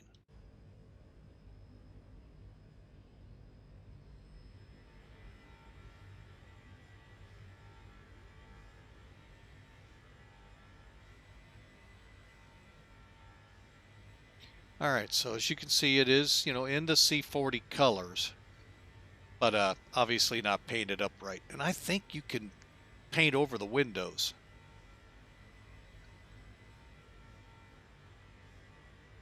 At least you could in FSX, because long time ago, I had a virtual airline, actually a couple of them, but way back, early 2000s, I painted up several aircraft for cargo as a way to test to see if I could do it. And I covered up the windows for the most part. So I know it was doable way back when. So I would assume with today's technology, it should be a piece of cake, or at least a piece of pie.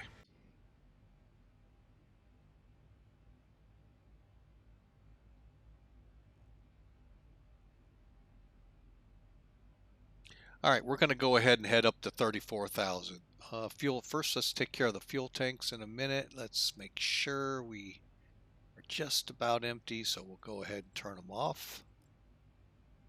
And we're going to set for 34,000. Let's bring our flight altitude up. Let me just check one thing.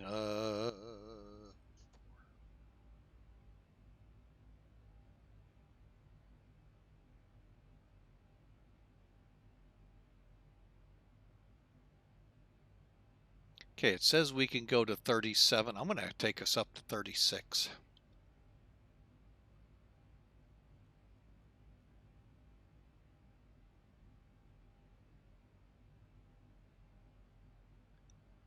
All right, now to do this,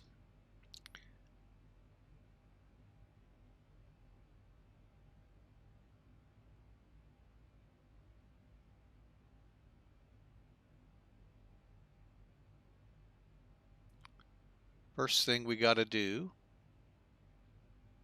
dial in 36.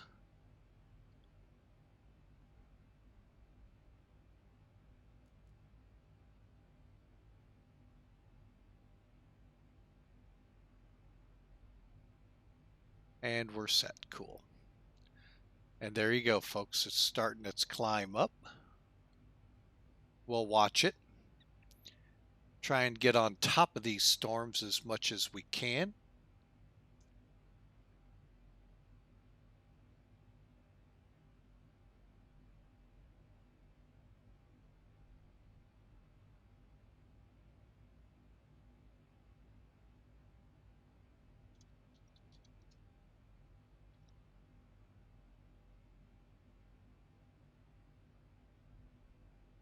Okay, let's see how we're doing here. And we're going to go ahead and expand our reach to 80 miles. And on the other side, let's go to maximum. Okay.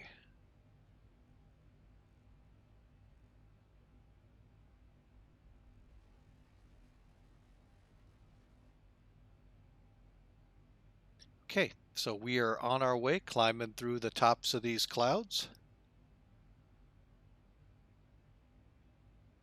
Okay. Let me just real quick see.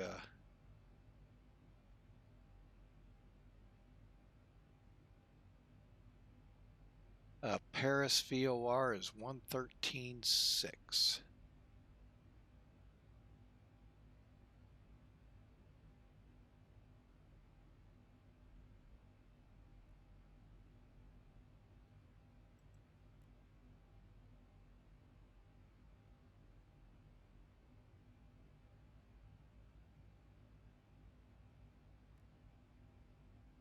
Okay.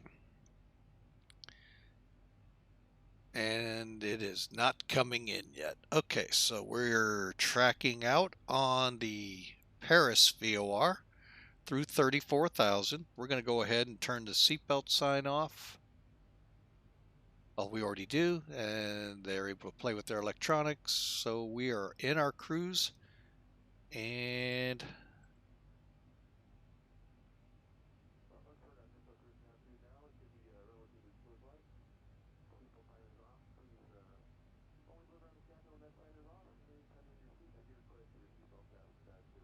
let me just move these down so I know where we're at.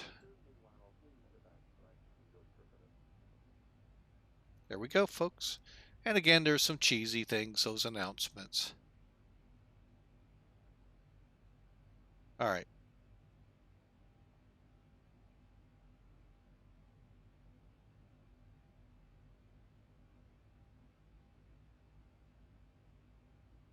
But I can tell you this much, we'll start putting some weather up for Kelly. So you can get an idea of what we're staring down. KF. That won't do it. METAR first. Kilo S Sierra. Kilo. Fox. There we go. And as you can see, the winds are 180 at 11. So we got a good runway dialed in. Which will be 16, but we'll see what ATC says along the way. Speaking of ATC, where are we in relation to them?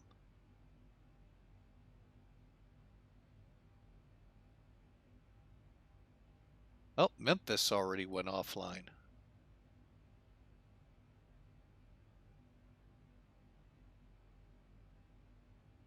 So all we have is Fort Worth to deal with.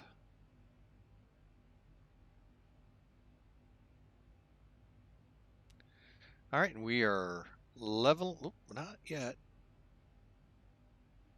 Give it just a little kick.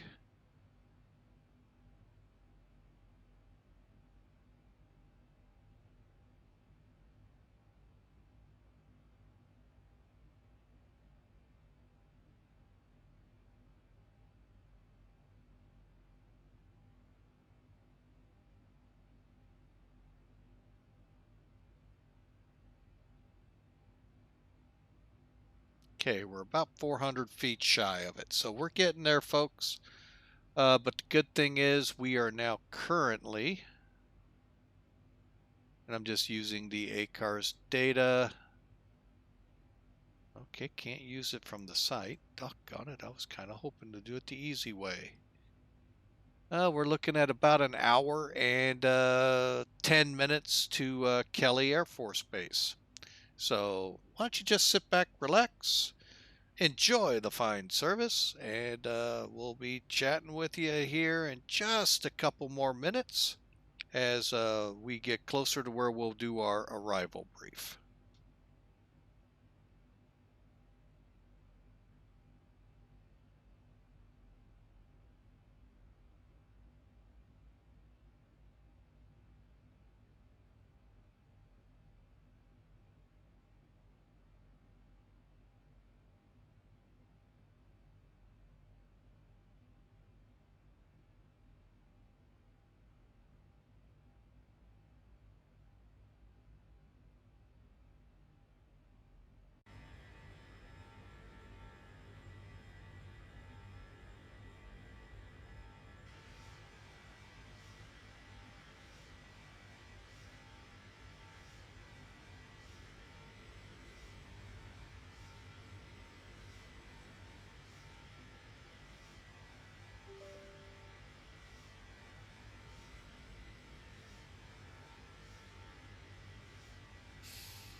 All right, there you go, folks. The C-40 in all of its colors.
Wow, I wasn't expecting that. Okay.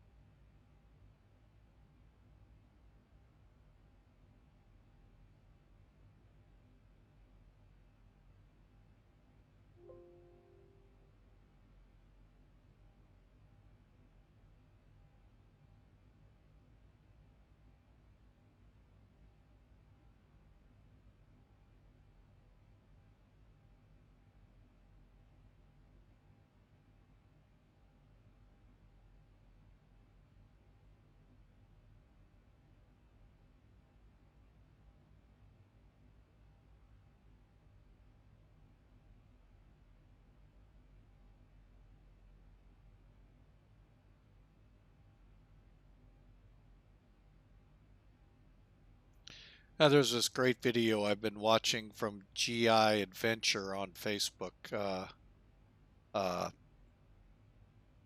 showing the aerial firefighting platforms of the 747, and got the chance to watch it when they were using at Evergreen the 747-200 at Mid-America.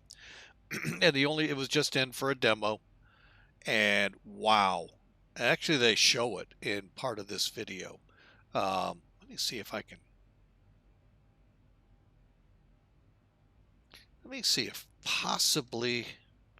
It's Facebook, so if you're, well, everyone, yeah, we'll try it.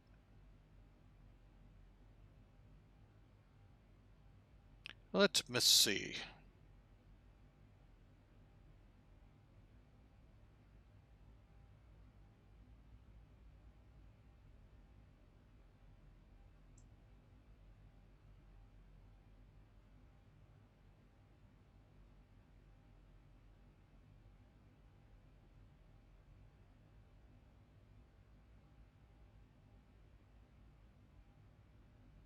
Well, if you're on our Discord channel, and it's very easy to get there, click the icon lower little right-hand corner, and it should be there now. I'm verifying.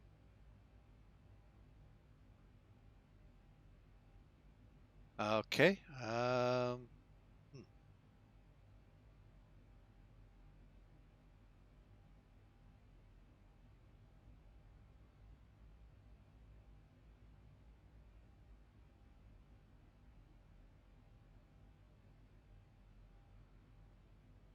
Okay, it's not there. Hang on a second. When in doubt, always go a different route. Let's see here.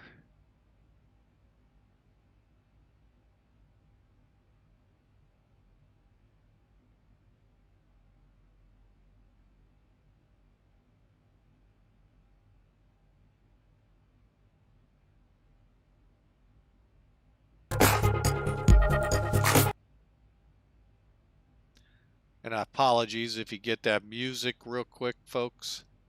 It's not meant to be there. I'm just trying to see if there's a way I can't get it anywhere else. All right. Well, oh well. It's out there. And I'll share it up to my Facebook page. And let's see, can I do that?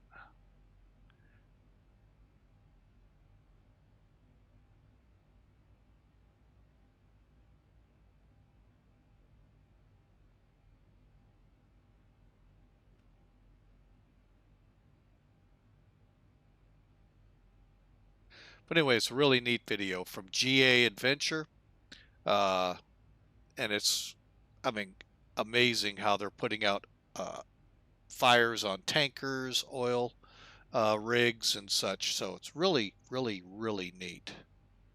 Okay, let me close some things up here. But anyway, let me come out of this for now. Take a look at what's going on in Twitch, more importantly. And really hope y'all are enjoying the flight. We are, where are we?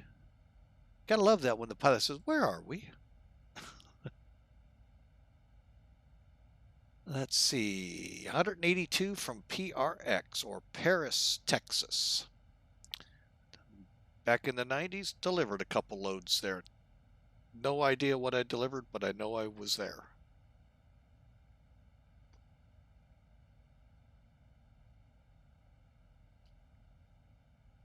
Let's try something here. I'm bound and determined to find this thing.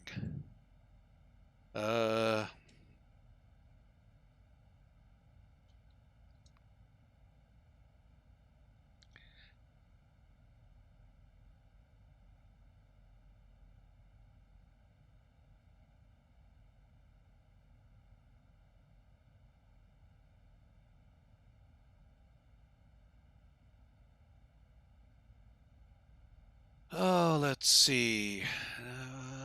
Let's see if there's any.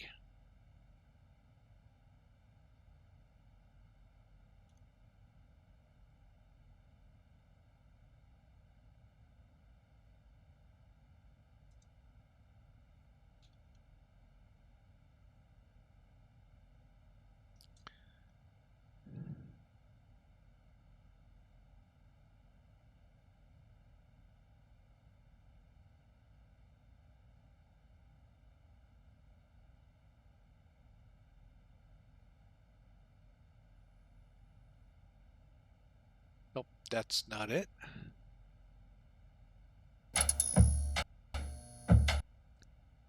Okay, getting real. Oh, there we go.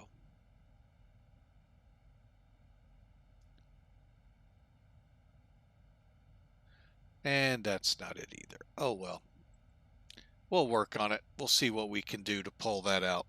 Anyway, we're about what was it? 180 miles, 160 miles from PRX, and looking at our flight path,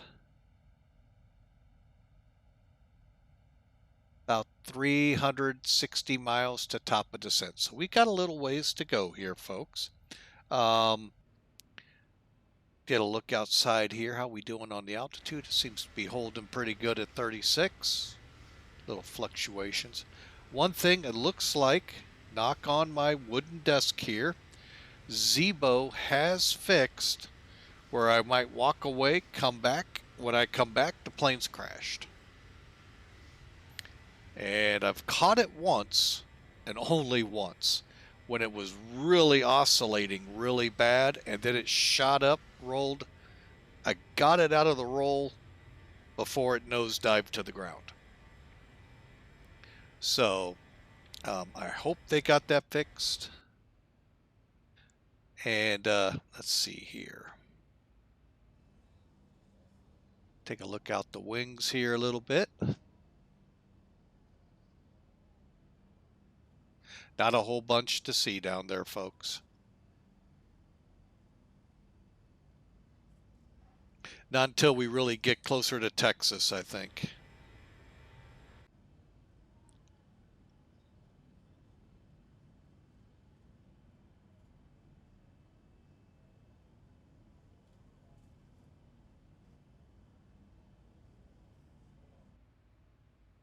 So let's kind of come into the middle so you can see everything. We are pretty well set up. Still getting some returns over here. Actually, what am I saying? Rain. Hill. These are terrain features. My bad. The weather radar won't show anything here because I'm not on active sky.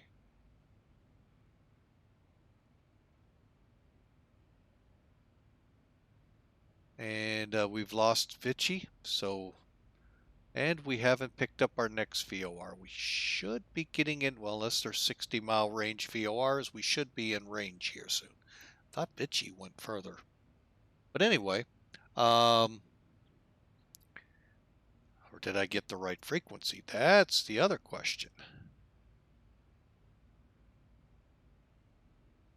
Nope, I have the right freak. Okay, so got about another hour. No, not even that. About another 100 miles. We'll get into the arrival brief.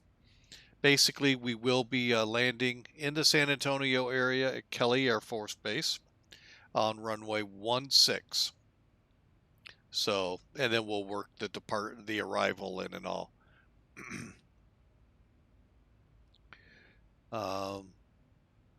Let me take a look while we're waiting here.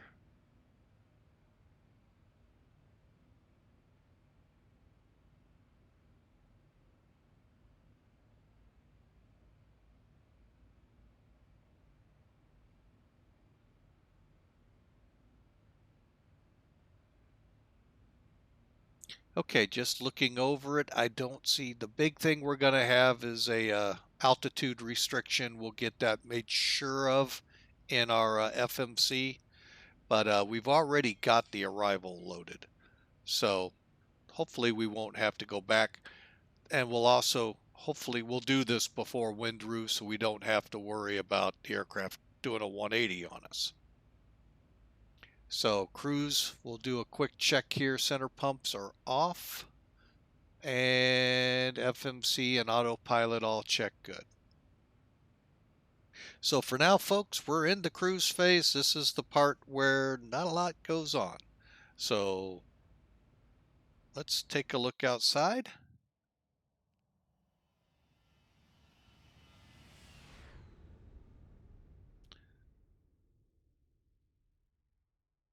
And as you can tell by the contrails, not a lot of wind up here. They're just not blowing anything off the aircraft.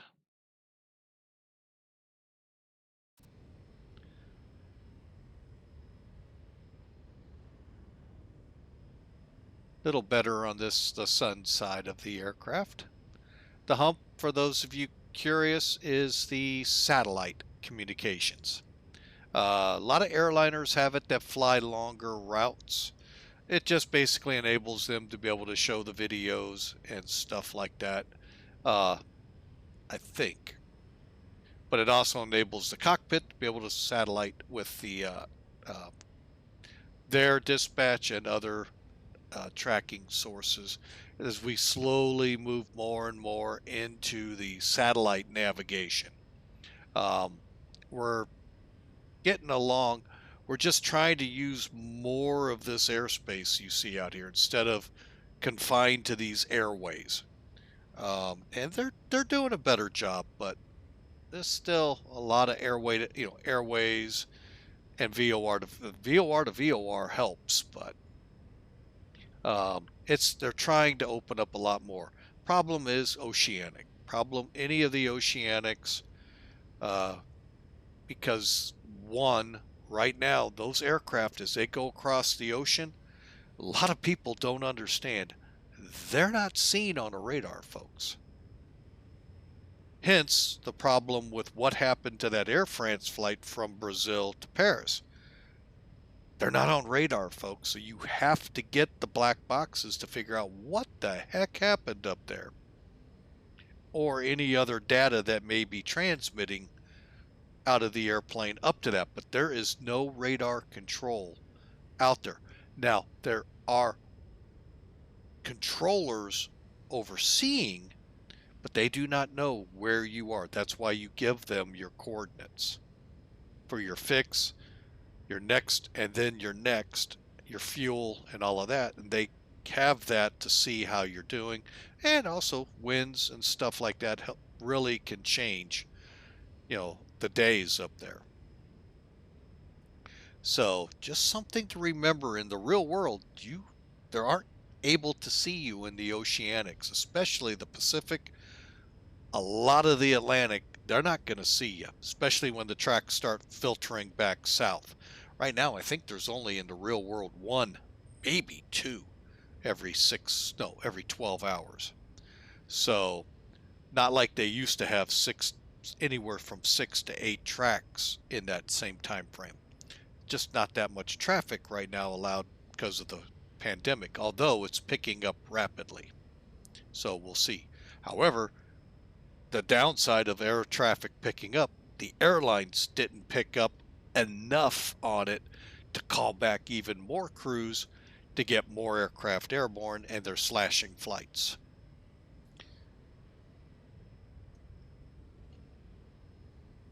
So a lot has to go on now to get things back to the way it was in the air.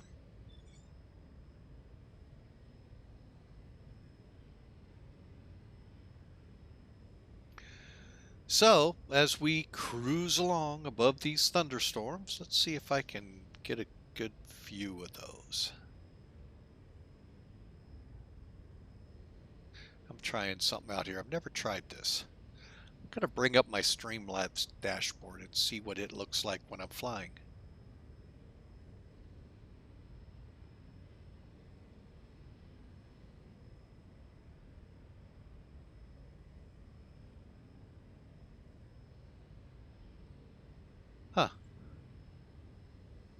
Okay, that's kind of what I thought. Okay.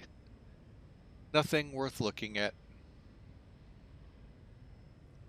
Anyway, let's bring up what I was thinking. So while we got a little bit of time here,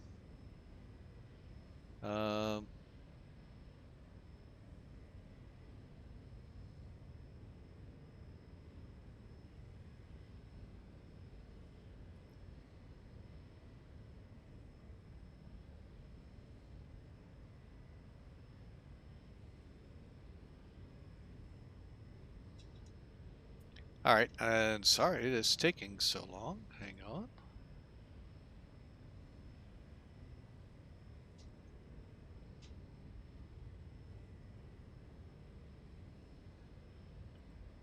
Oh, sometimes just aggravating. There it goes. Okay.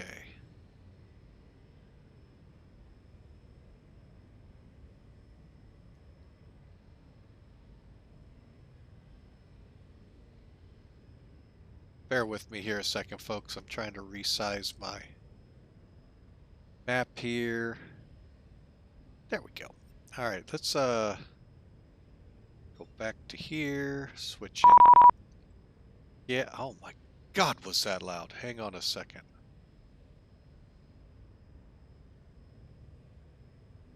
Turn that down. All right, they can wait a second. I'm not in there yet. As you can see, I brought up a browser here. This is SIMAware.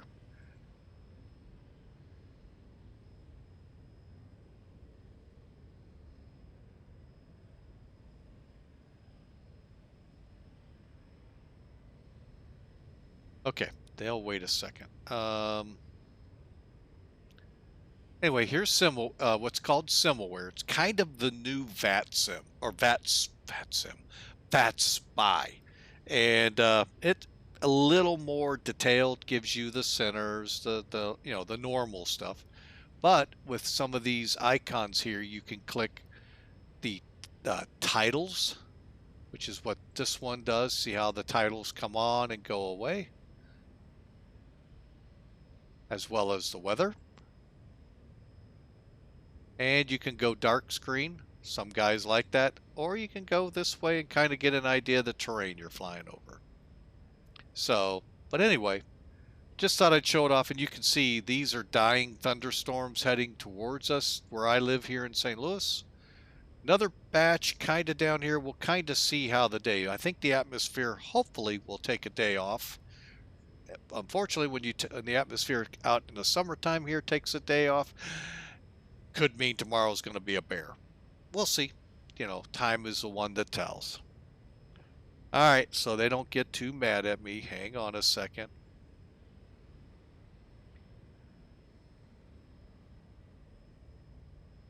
It always helps to make it go away first. There we go. All right, so let's get in the plane and be nice to the center. Let's see, where is my 35,175?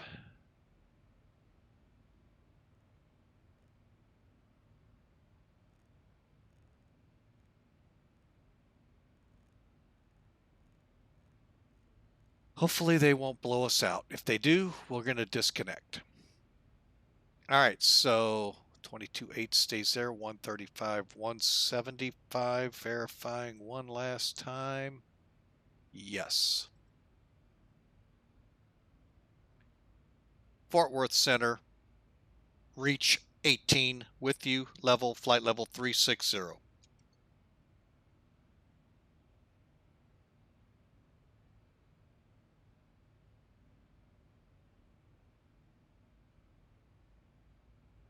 Reach 18, Fort Worth Center, Squawk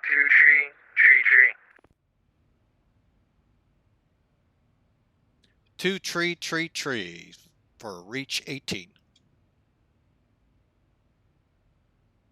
2 tree.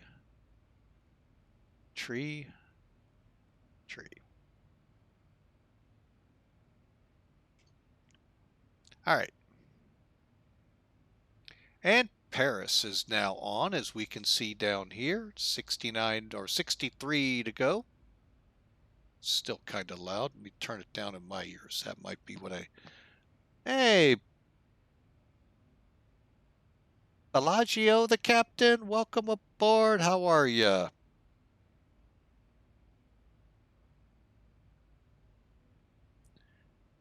Boy, it's quiet.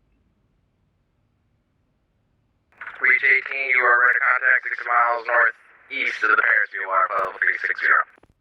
Cool. We knew that. I know. They have to do that. I don't want to smart off. Sorry, folks. We are streaming. They could probably be listening in too. But yeah, we knew that. All right, so speaking of which, let's pull down and look here. We are now 250 out. Let's go ahead and do our arrival brief. Hopefully, traffic won't get too intense where we can't speak and be heard. That's what really irritates me about some of these. Okay, I'm going to turn him down even a little. Not that one. Turn him down just a smidge more. There we go. Try that one. All right, so for the brief, well, I'm going to do two things. Get charts up here.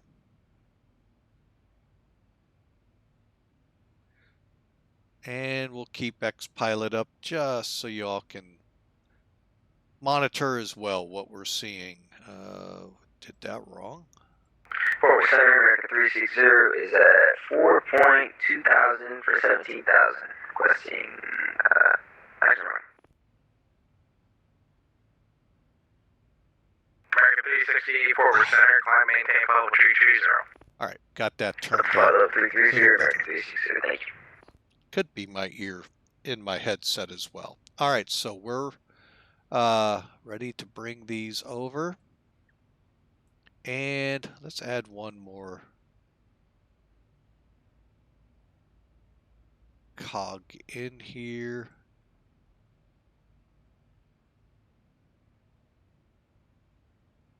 Okay, and across the top, you've got the overlay from Sim Toolkit. You've got XPilot down in the lower left, and charts should be showing for you now in the screen. So looking at charts, and I'm going to verify everything.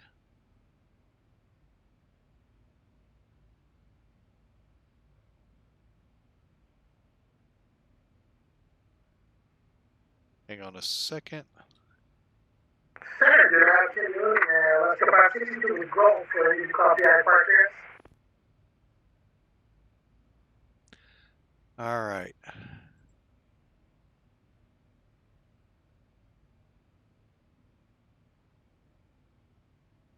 Let's go 562 forward. Okay, center. so Climb looking to at the both chart here, this is our star inbound.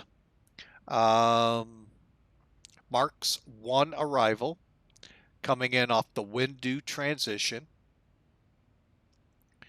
Basically, we follow the routing down to Marks. 562, Clinch, Roger, copy.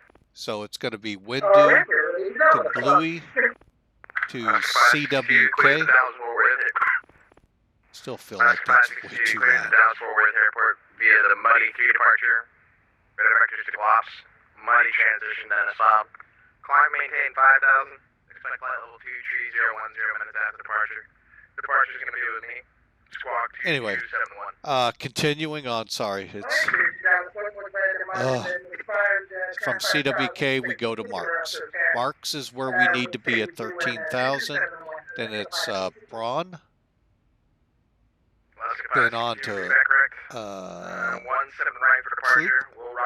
And then at Chris, we'll expect our vectors for landing runway 16, which means we'll go north and come in. And we got to watch because we'll be in San Antonio airport traffic area too, so we'll probably be kept high to come down or low to come up. Who knows? We'll see if anyone's there. Forgot one chart here. Bear with me. Regular ILS. Okay, they have us overfly the airport, go to Tasman, and come in. We're going to 448 forward. head for FAMDO. FAMDO, we need to be at 3,100 feet or higher. Go ahead for Delta Work our 448. way down to Delta FEGSO, 448, just verify and you're then in. descending on booth 5 because this is happening with another Delta aircraft. They went from Union and then just kind of headed south into Houston airspace. All right, so across the top here is our 30 frequency chart here on the ILS. Our ILS frequency is 110.1, as you can read out through here. The big one we're concerned with is FEGSA. That is 2,400 feet or on the glide slope. Delta 448, yeah, but the transition you filed was Union. And 890 I don't know why is you our go all the way down to Cride. 890 is our decision altitude, and we'll dial that in as well. That's what the A320 did for me. Delta 448, make it easier. Proceed direct to move. Alright, directive for 448. Okay, and missed approach procedures are here, 2,500 to KSY, 4.0 on runway heading, then 3,000, then climb to 3,000 to Fitter. Where's Fitter? Which is still continuing straight ahead, and then we go into a hold. It's a right-hand turn, so we'll have to do a corrections, left-hand turns. So we'll have to do a teardrink and then come around to get into the hold. It's so hard when they're talking to do this and keep things straight. But anyway, continuing on the runway 16, Halsif 1 approach lights, Pappies. Here's the pictures. And then finally, our minimums.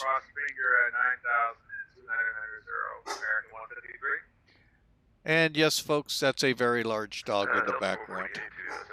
Go ahead. I don't have boo in my approach here. Can you give me a vector? Or, I'm sorry, direct to Barry. Okay, there we go. Yeah, I got that. We'll do direct to Barry 448. All right, so now let's look at the speeds we're going to deal with on this. Canada 2582, you leave my airspace to the north of Memphis, and Kansas City are offline. British service determined frequency change to advise. Current weather, let's get that for you. Frequency change to advisory frequency approved.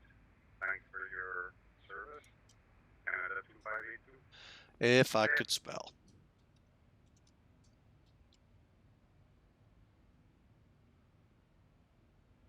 Okay, there you go, folks. 18011 still is our wind. Shoot 15 at Piles discretion, descend and maintain 10,000.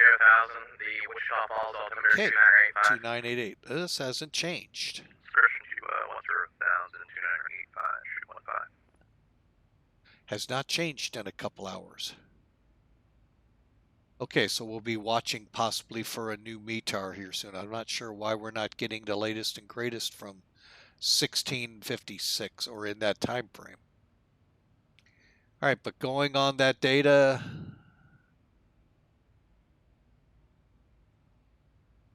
let me do this again because I'm doing a flaps 30 arrival.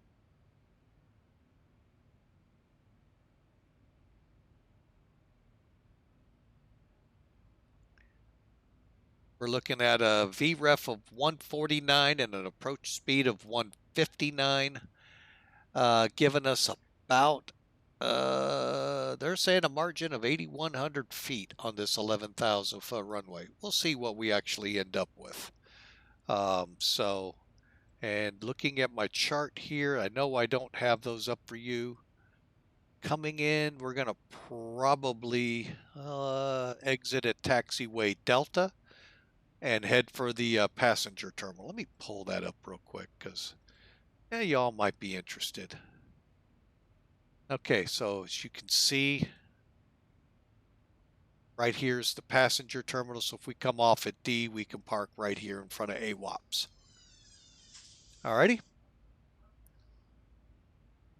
So there you go, folks. Let's wrap these up. Close most of this out. That and that. Okay, and let's get into here and see where we stand on the arrival.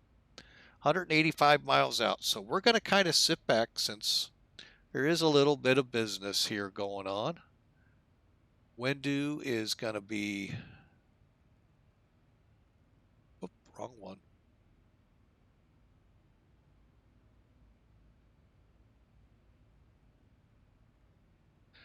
Okay. We're going to need 16 or 158. Shoot 1-5, expect visual 1-5, right? Okay, we'll go ahead and set that for now.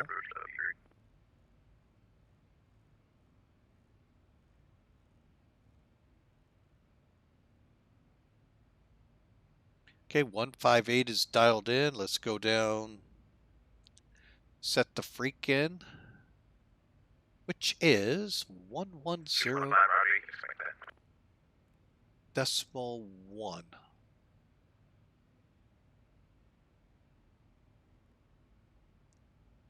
I'll go ahead and put it in both. Alaska 562 is ready for pushback. Alaska 562, push start approved. That took it away from you. Okay, so you can see. Oh, no, I don't think you can. Nope, I didn't bring it up. Okay, so we got our frequencies set for the ILS. Yeah, take a break from the cockpit for about 15 minutes for American 360. And Thanks, I'll let you know. let me just pull up one more.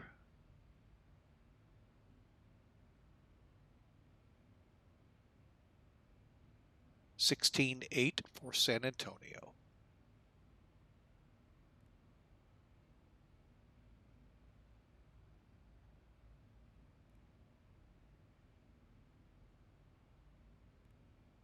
Okay.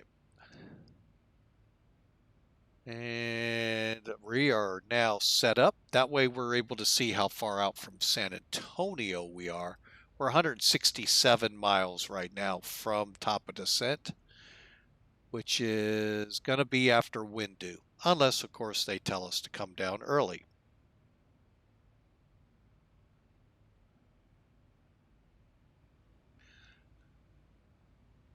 All right, so we just set some things up here, hop back out.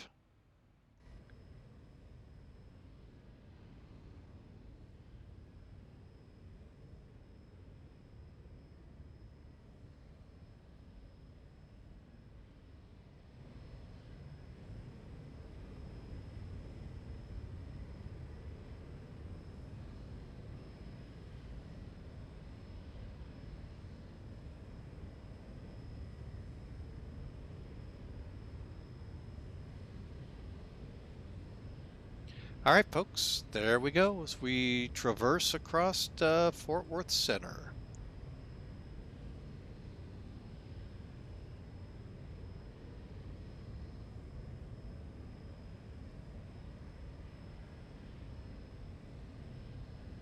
Wasn't expecting as much cloudiness.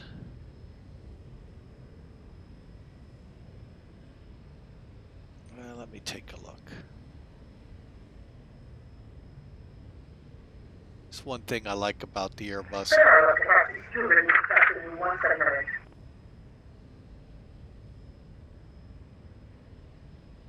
Alaska 562, runway 17 right, taxi to Charlie, Alpha 1. Charlie Alpha 1, Alaska 562. And Dallas is off to our left right now.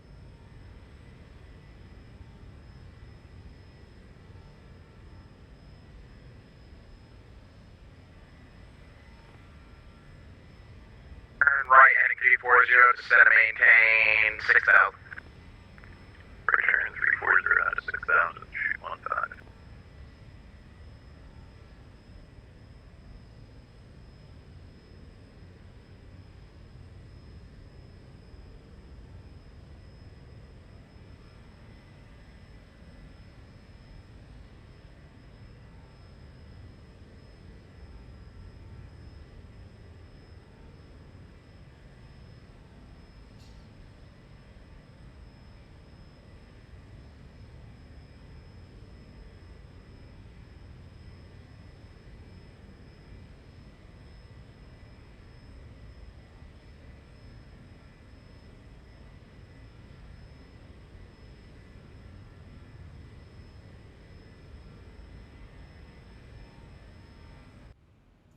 Okay.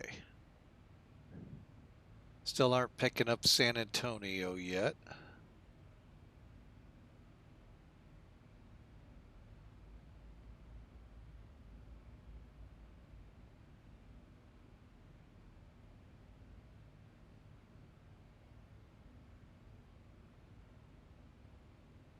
Okay, looking at the rest of our information. 140 now to our top of descent. Shoot 1-5. The field's going to be at shore 1 o'clock and 7 miles port in sight. Good on state, shoot 1-5. Shoot 1-5. You're cleared for the overhead runway 15 right approach. Clear for the overhead 15 right, shoot 1-5.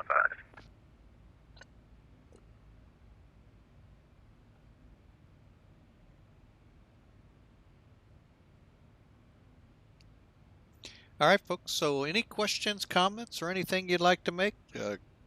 Wide open chat room there. I'd love to hear from you. Also, our Discord channel is available both online when we're flying as well as when we're not flying. It's a great place to keep the conversation going. So look forward to that. We want to thank all that have followed us up to this point since we started last September.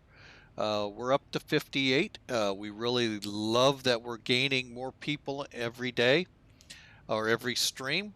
So yeah, let me know if there's any destinations. Now today we were scheduling to fly to Pensacola for one of our, I think it was Zulu Mike that requested the flight. That was on the board. That'll happen next week. Just got to move the schedule around a little bit and we'll get that fitted in here as quickly as possible. We're also flying around the world. One of our other pilots, Jay Drums, he has a neat schedule we've been working around the world with. We're in St. Petersburg on it. Next up, and that's the hard one, it's a 9-hour run to Tokyo. And then from Tokyo, we'll head up to Anchorage, and that'll complete that tour. And then we're also flying a tour with Millennium Aviation up in Alaska with the King Air and the Caravan. The King Air has been dicey sometimes for me to use, but it's been fun to help test it out, see how it's doing. It's very touchy. I'm going to do some test flying here. Just got a new release here last few days. The C90 mod that's up at X-Plane. Hearing some things where the nose wheel steering may not be working. And these guys keep getting louder and louder.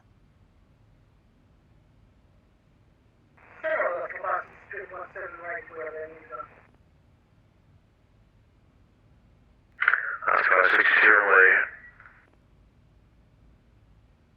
That's 560 right, 17 right, clear for takeoff. Okay, hopefully, so I'll turn them off here in a second if they keep getting louder and louder on me.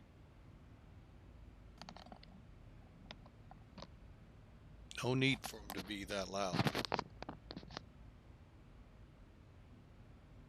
Matter of fact, I thought that's what some of the technology that was put into X-Pilot and V-Pilot were meant to stop. But, as in the CB world that I used to drive, Shoot 15 initial. nope, never will stop them. Shoot 15, break at the numbers for the break. Okay, break the numbers and then break down, shoot 15. Shoot 15 right, 15 right, clear out. 15 break, clear down, shoot 15.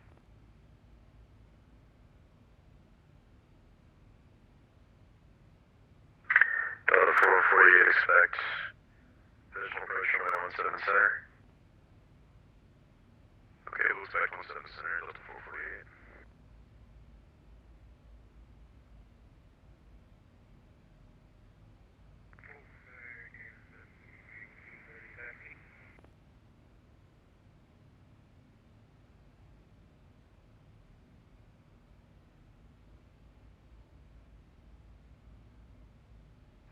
Oscar 723 heavy. Did you, were you expecting a certain runway for the other controller?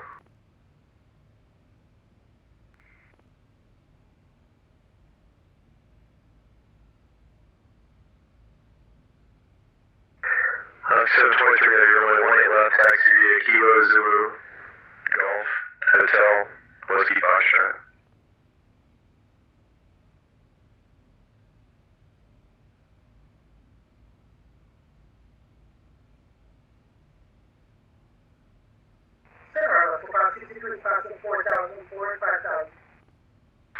Oscar 562, radar contact, clear direct muddy, who's maintain 17,000. 17,000 there, to money on the 560. Over center, Walker 612 with you at 17,000. Looks like we lost regional approach. Requesting up to our cruise. Marker 612, 4 center, call maintain flight 350. Up to 350 for Walker.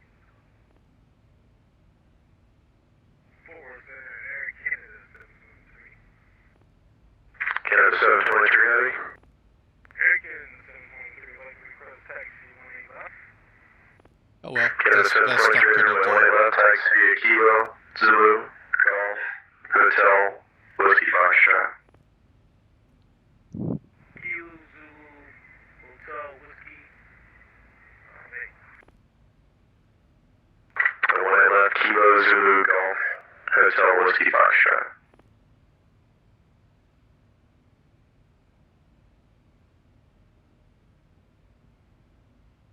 Take line Kilo, Zulu, Golf, Whiskey, Hotel. Air Canada 723.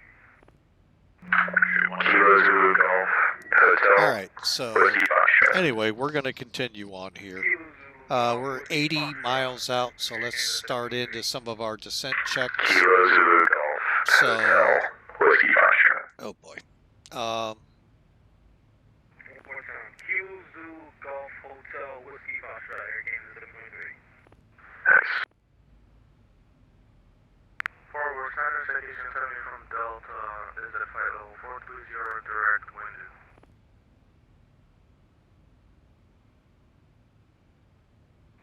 Uniform Delta 4, center squawk 2236. Okay, so we need to get in here and get our V-speed set up. We're going to do a recheck here. 15 ready park. And I'm taking her south of Delta. Shoot 15, thanks via Delta afternoon. Delta shoot 1, that's good. 562, call maintain Still flight can't get 230. that weather to update. 230, left for 560. American 153, expect this approach runway 13 left, and I'll suit other requests. We'll expect the visual runway 13 left for American 153. Alpine 90 to 7, maintain 3000, expect this approach runway 19. I expect visual down to, I think you said 3,000 for Alpine 90. Alpine 90, affirmative down to 3000, expect visual 19. 3,000, expect visual Alpine 90.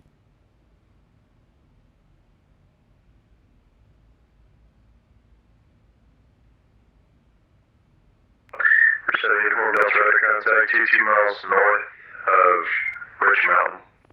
Okay, so Bluey's when we leave. That's probably about where we start our descent. Okay.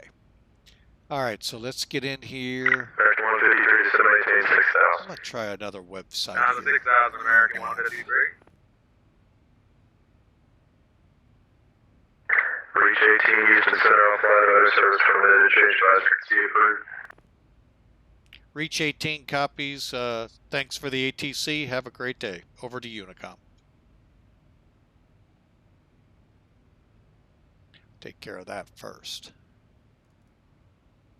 Okay, let me reset some things here just in case the next guy isn't blowing my ears out.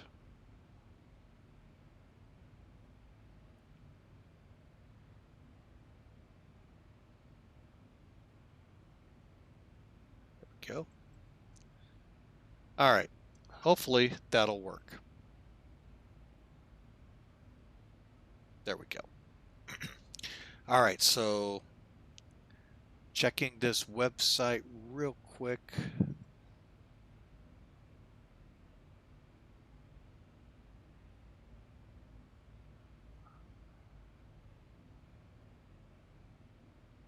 Okay, they're not giving us any newer weather either. Okay, so we're going to have to go with weather that's about 3 to 4 hours old. All right. Flaps 30, no anti-ice. Run it.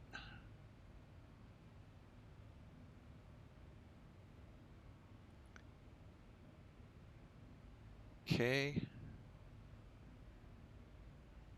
149. All right, so 149 is going to be our approach numbers. We'll just click this line select key, click this one, and that puts it right in there, and you'll also see VREF right there. Okay, one last check. We are on 122.8. Okay. There we go, folks. We are now entering the star for Kelly Air Force Base.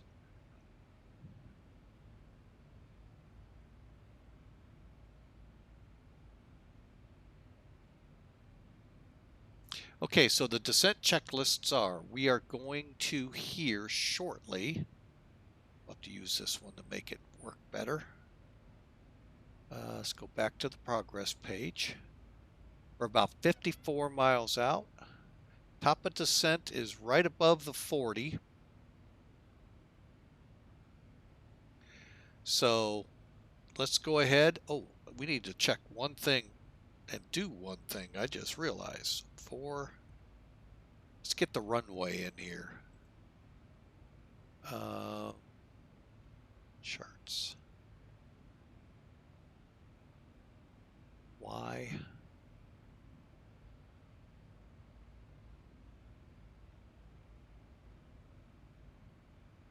Okay.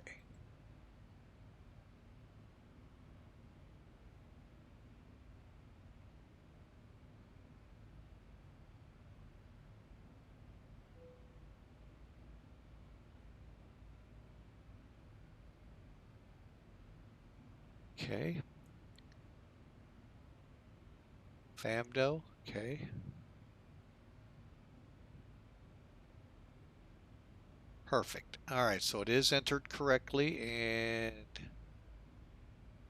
Marks is not.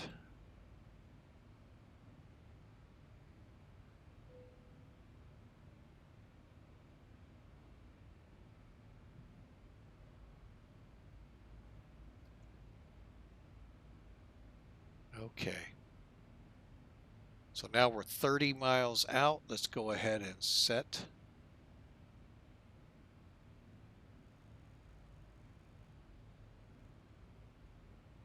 Okay. 18,000. We will switch to our barometric pressure. Hopefully here soon, sometime, we'll get an accurate read. We'll find out. It's kind of disheartening that we're not getting anything updated.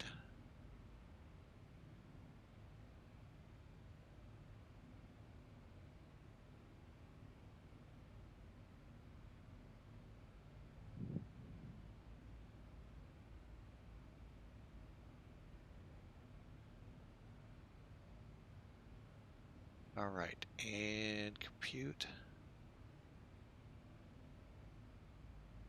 Yeah, we should have about 4,000 feet of runway left, so delta's makeable. Okay, we're going to switch to the inside here. I'm going to get ready to intervene on the descent. Now, when I did the step climb, I didn't explain what I did well. And I'm going to be doing basically the exact same thing, except this time we're going to go down. Okay.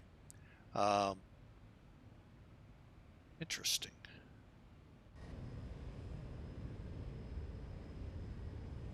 Huh, I didn't know you could see. Is that the Gulf? I didn't know you could see that from here. Or is that just X-plane being X-plane with its scenery? Huh, interesting. Sorry, I got distracted. So here's what I did. I set my altitude, which in that case was 36. In this case, we're going to be dropping to 13,000. And then I click this button here, Altitude Intervention, which is what we're going to do right now. What are we at?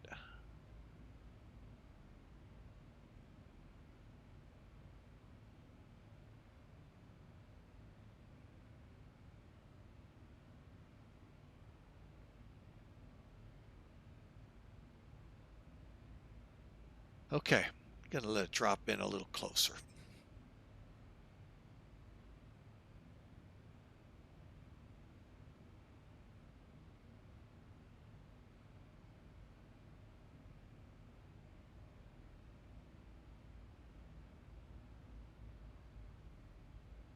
All right, we're 10 miles out. Let's go ahead.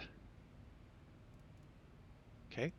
Now you can tell you're in a descent when these show up. The red triangle and this, and basically all that's saying is we're above what the computer projects as our glides, or yeah, no, we're below, and we're going to meet it eventually as we descend. I'm going to go ahead and start pulling power back to help with the descent. But again, the big thing is 13,000. It marks, which on this display is right there.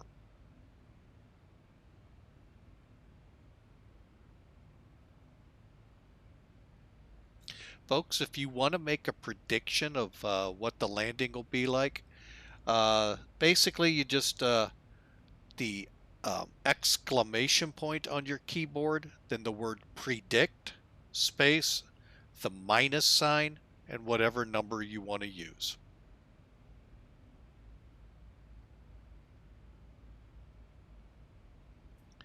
San Antonio is now 93 miles out. Our airfield is 116 miles to end of descent. Okay, continuing our checklist. So we've intervened on the altitude. Let's move the start switches over to continuous again. All right, and at 15,000 they call for the fasten seatbelt sign. I'm gonna use that for my electronics, which what I do, folks, where it says chimes only, I make that my electronic sign. Seatbelts right next to it. At about 25,000, I'm going to start getting them in their seats. But there is one thing on our descent. We'll let the captain get that out.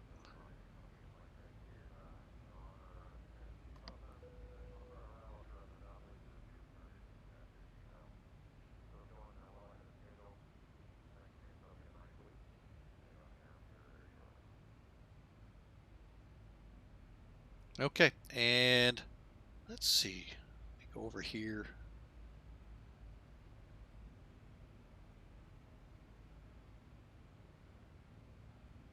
Okay, we'll leave it at that.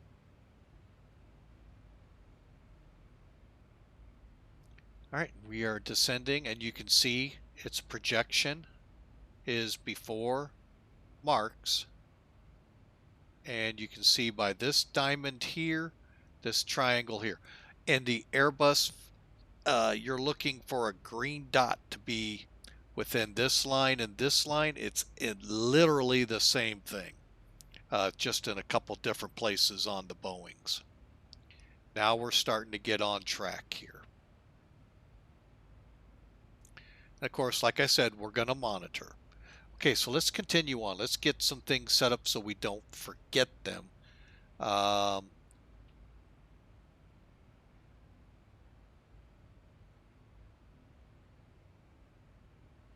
We'll get them when we turn the fasten seatbelts on here in about 4,000 to 5,000 feet.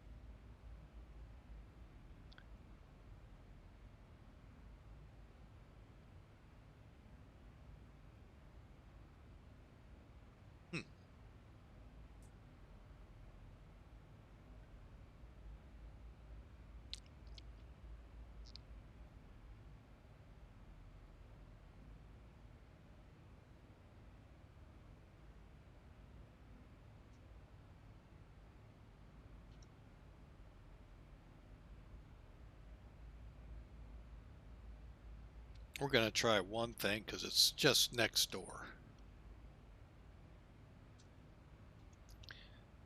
They should be up to date. They are. Kinda, sorta. Yeah, they're a little better at least. They're only 20 minutes behind, which is better. 170, 14 gusts to 20. So we got it pretty much down the runway. And they're, I think, 10 miles, 15 miles apart, these airports. So that should do a good deal for us.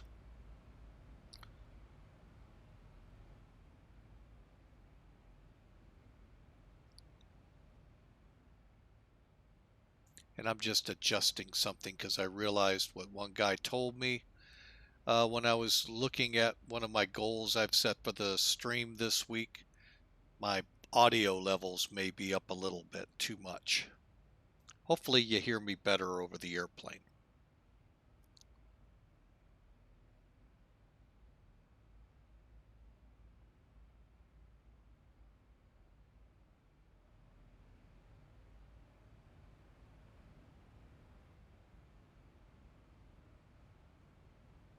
Okay.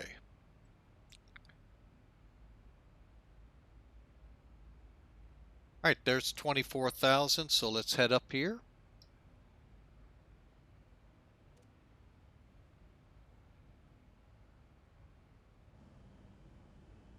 The seatbelt sign has been switched on. For your safety, please remain seated with your seatbelt fastened until the seatbelt sign has been switched off.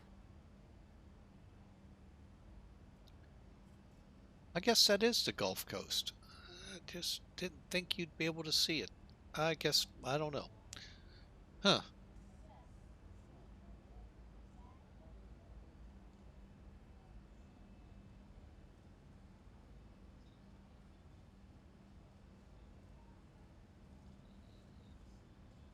I guess, yeah, I guess it's possible.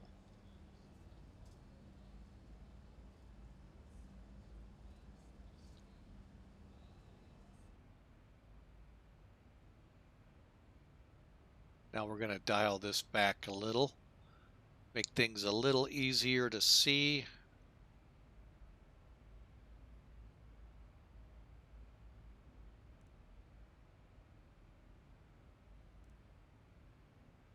Okay.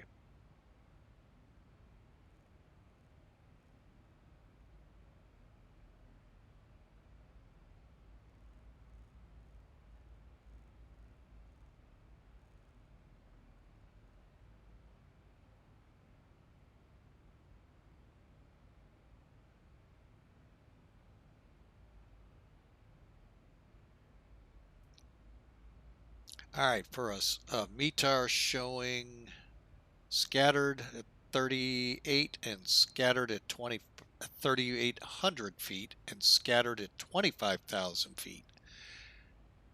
Not even close here in X-plane. And I'm just using San Antonio to help, folks. All right, we're getting a little fast.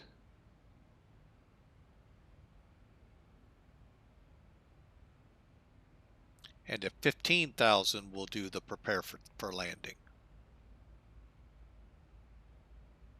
Right now, what's coming up is the transition level. So let's all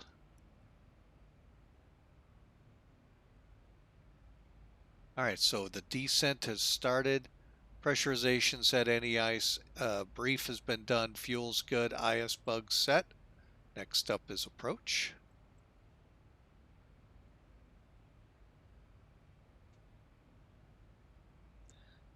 Okay. There we go. And that is 289. That'll work. Okay, let's go ahead and throw a little bit of speed brake out.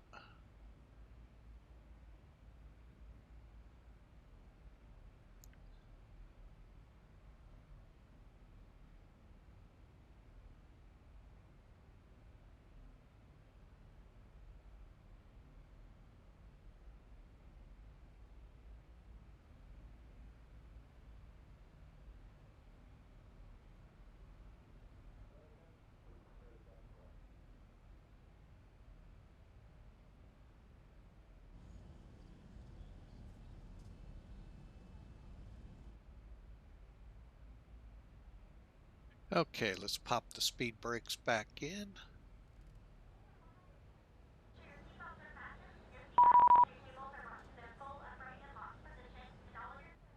Of course.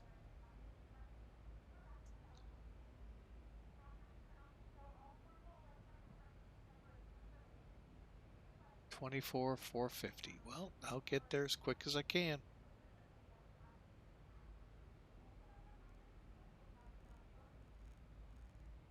Thousand to go.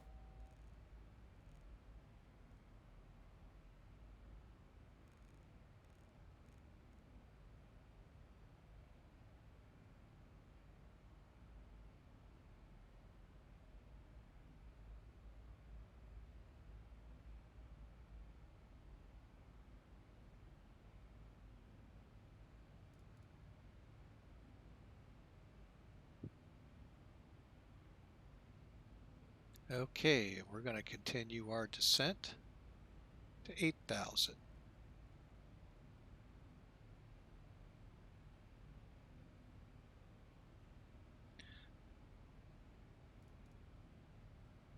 Okay.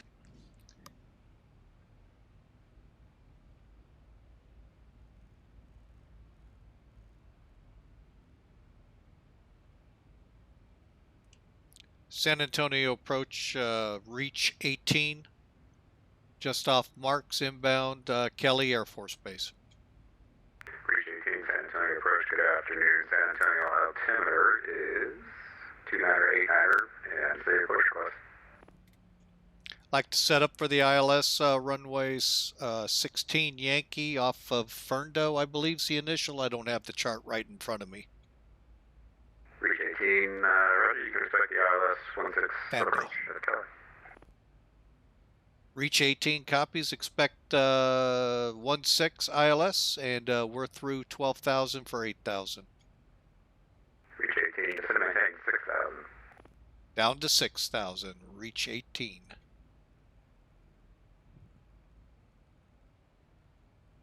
Okay, continuing that down. And speed brakes. All right, that's actually better on the ears.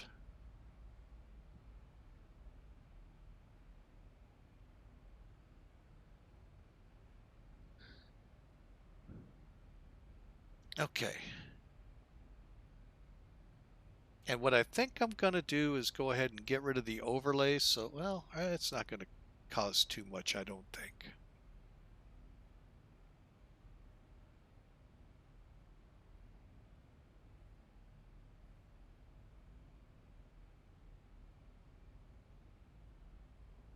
Okay, and we're tracking now for Chris. Let's go ahead and may turn off the terrain avoidance here, terrain radar. Okay, we're at 240. Speed brakes off. Brakes are going to be set to 3. Okay, let's go into the approach. Altimeter is set. 2989. Reach 18, depart Chris, heading 290 vectors final.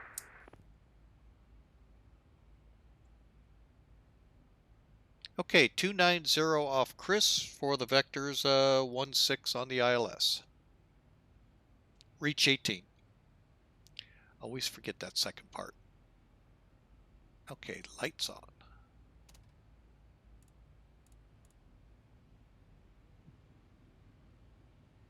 And folks, when you are on VATSIM, so you can be cordial to them, have a piece of paper right next to you so you can write down what they're saying. That way you don't have to keep asking, what was that heading? All right, so Chris, then 290. I'm going to go ahead and pull the ILS up on nav 1.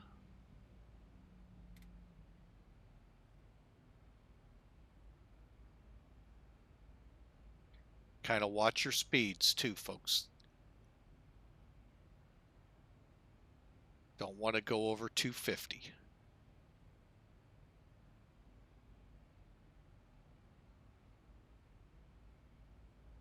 Okay, we're holding good.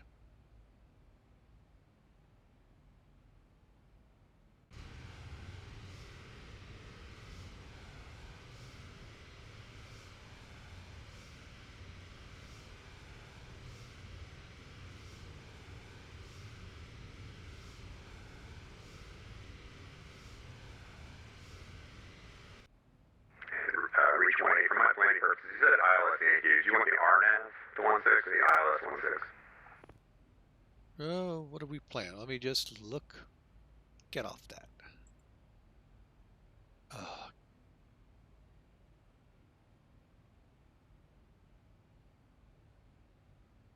It's the ILS Yankee for 16.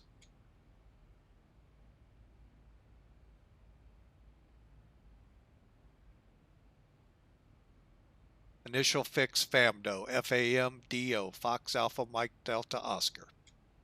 Yeah, reach 18, you can expect that, thanks. Copy that. Reach 18. Okay, now we're starting to get close to the 250 mark, so we'll bring the speed brakes back in.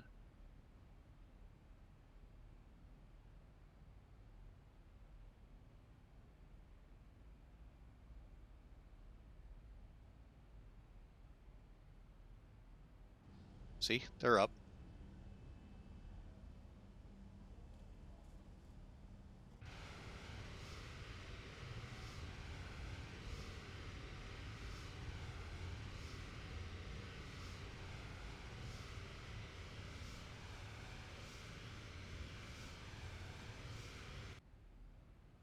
Yeah, there we go. I was going to say, where's supposed to be scattered or a few? One of the two, not broken on the cloud layer. Okay, so we want 290. Let's go ahead and set that here. Reach 18, set and maintain 4,000.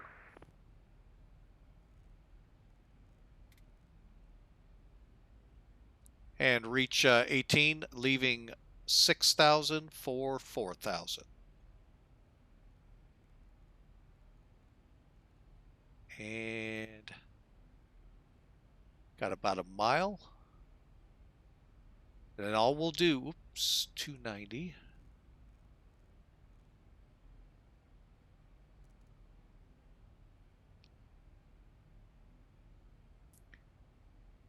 So now we're headed to, why did he run us off that way? Let's head straight for FAMDO.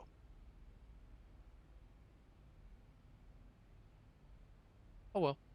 Okay, so we got the ILS. Make sure the frequencies now 110.1, 158 on the heading. Same thing over here. We can see them right here. We don't have to punch down to the lower chart. 1,000 to go.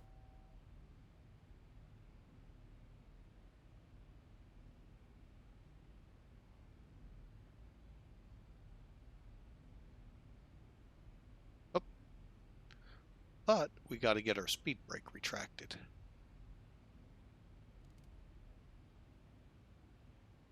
Reach 18. Upon reaching 4,000, reduce speed, maintain 210 off. That's the one thing okay. Roger, at 4,000, reduce to 210s. Reach 18. 200.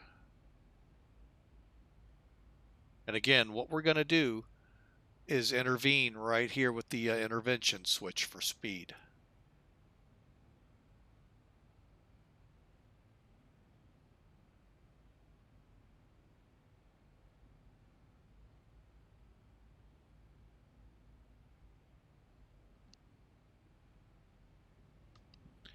All right, so here we go, folks. Actually, it's already slowing us. I don't know why. Here, we'll punch it up.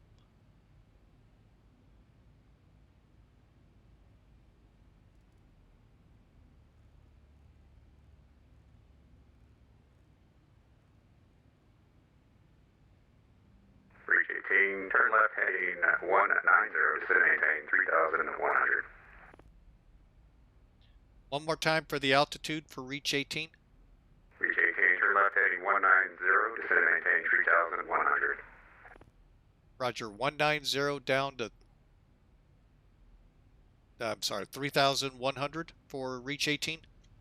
Reach 18, turn left heading 180 now, descend and maintain 3,100. Okay, 180 is set, down to 3,100, 3,100. Reach 18.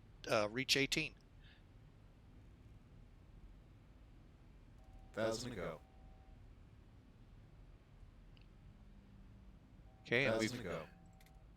go ahead and turn the localizer to grab. Get over here, get Reach that. 18, you are about 6 miles to Fando. Maintain flight 180. Maintain 3,100 till established, clear ILS runway 16. Roger, cleared for the ILS runway 16. Reach 18.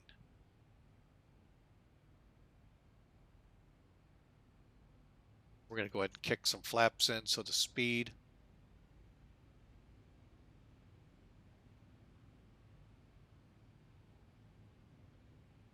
What was FAMDO? 12 miles. Okay, so yeah, we're going to need to start slowing pretty quick after we'll get flaps 2 in.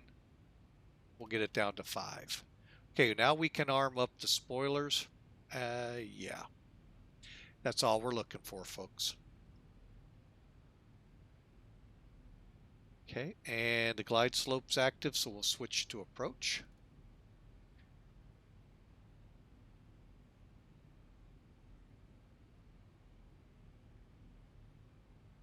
And as soon as the localizer is grabbed, we're going to slow it up to 180.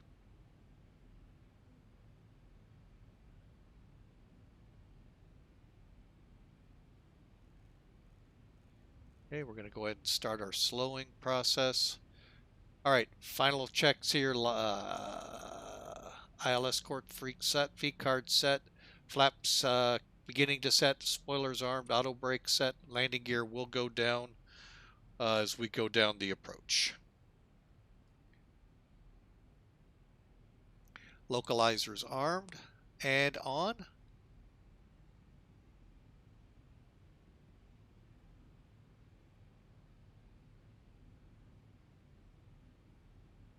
Flaps are set at 5 at the moment.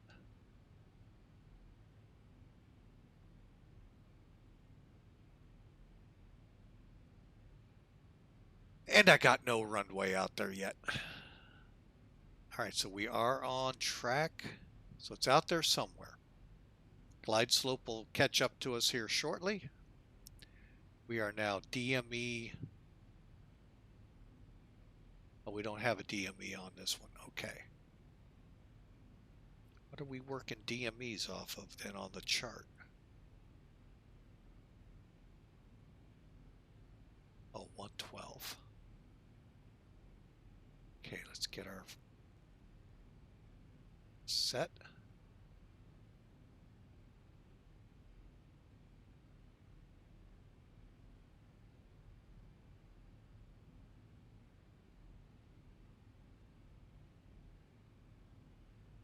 Okay, we're showing 10 miles on the nav display.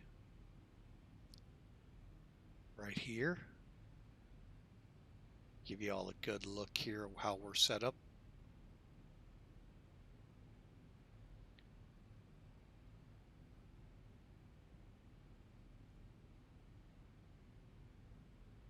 Reach 18. I don't have winds for Kelly. San Antonio winds are 170 at 14, gust 22, runway 16, clear land. Roger, clear to land, runway 16, reach 18. Okay, we're about to get the glide slope at, go to flaps 10. And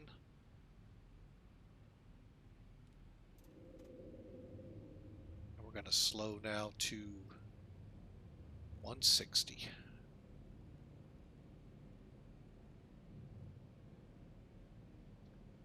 Okay, now okay, there's the runway ahead of us. I'm going to let us come down a little further.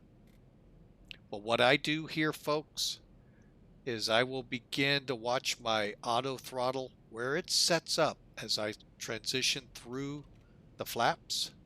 15. I will set my throttles first to and be ready on the stick in case the nose drops. Going to flaps 25. Again, we're set for 3 on the auto brakes. Auto speed brakes are armed. We approach 159.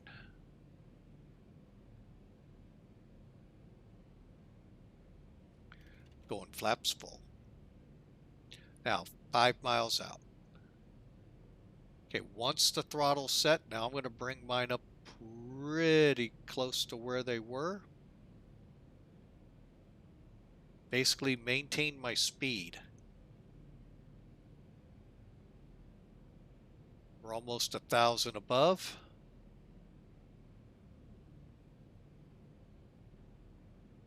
You know the runway's out there. I'm going to pull the power back a little. 1,000 feet, stabilized, Mr. Perch, altitude set. Okay, let's come back out. My plane.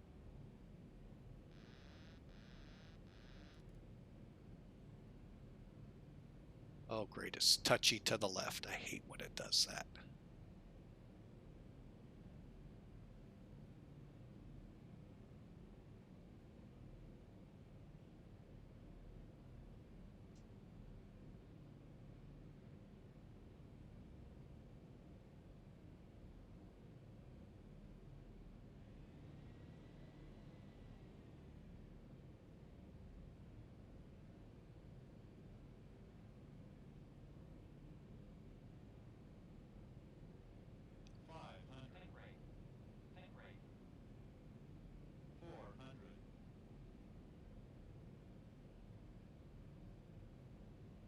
Okay.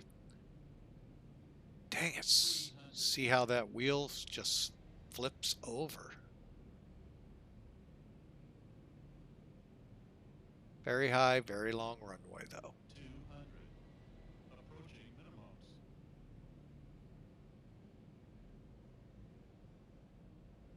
100.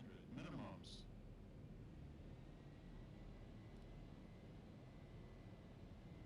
Whoa, don't be doing that, plane.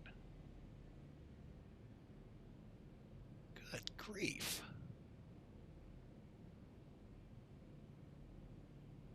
50. 40. We're going around. 30. 20.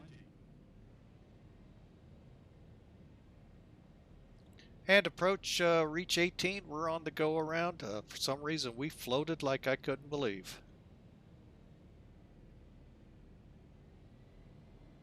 Reach 18. Okay, yep, climb maintain 4,000 and fly runway.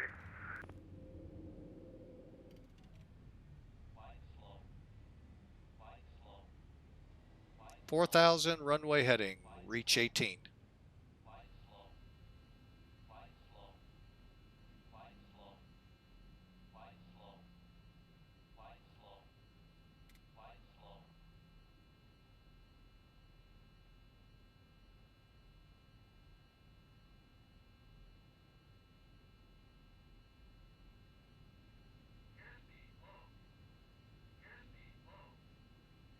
I know why now.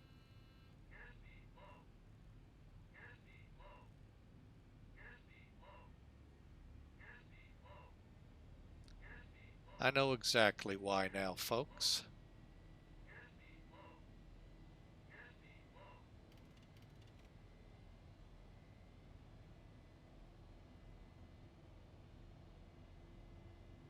Reach 18, radar contact altitude. Passing 1900 for 4,000.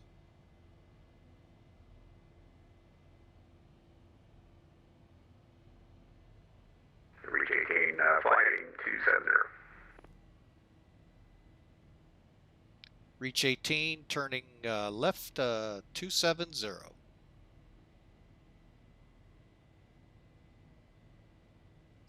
I know exactly what I did wrong, folks.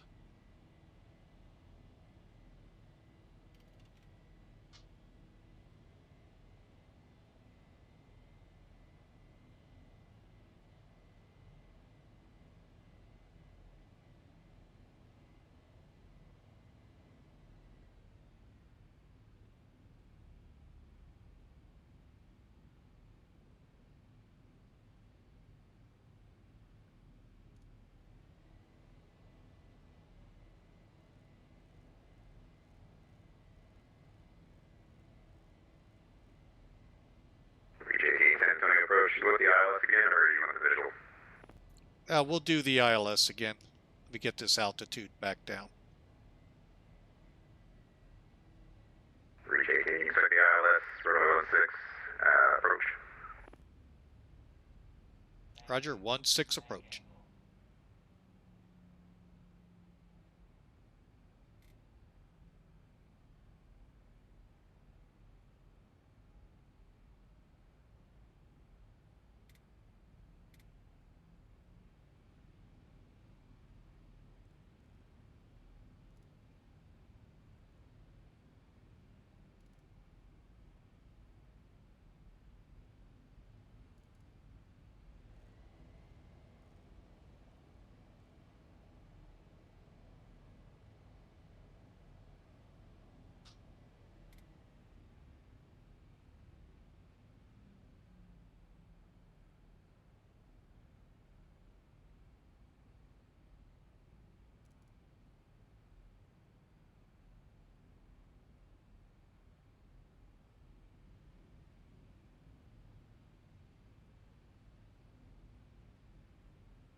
Reach 18, fighting tree 40.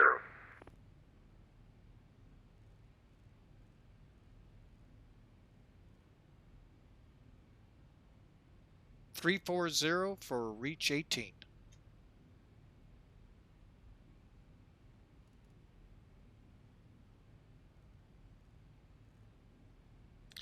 Did you cut the descending?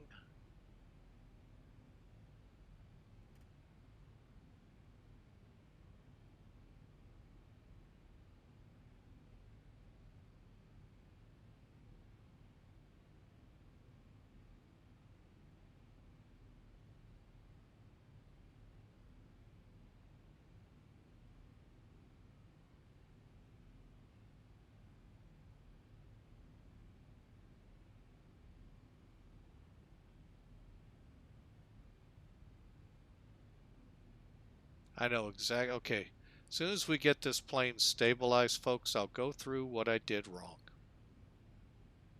Many of you probably already know. The big thing I'm having trouble with here.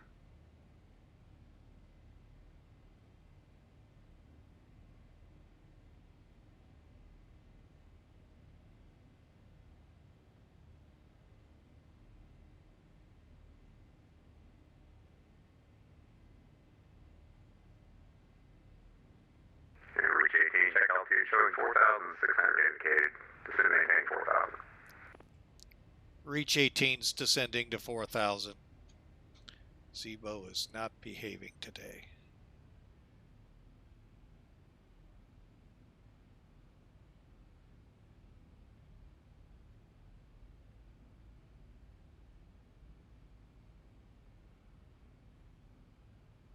Come on, girl. Come on. Come on. You can get down there. Paying a lot more attention to you this time.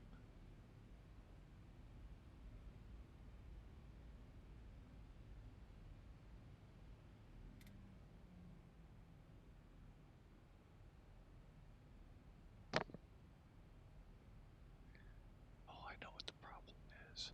1,000 to go. 2,500. Come on, Zibo. For God's sakes. Reach 18, check altitude indicating 3,300, climb and maintain 4,000. Yeah, we're having some problems with the trim here. We'll get it though. Reach 18, just low altitude alert, you're approaching a minimum vectoring altitude of 4,000, so climb and maintain 4,000.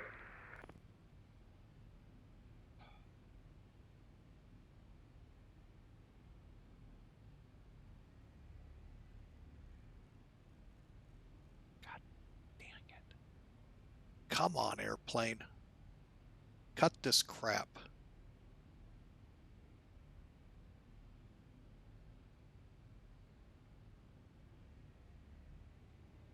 $1,000 to go.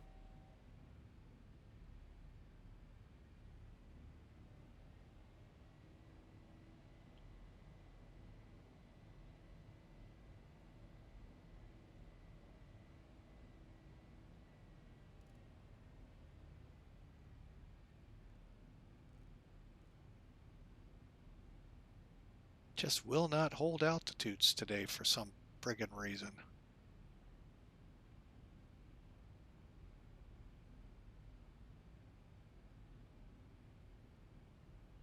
There we go.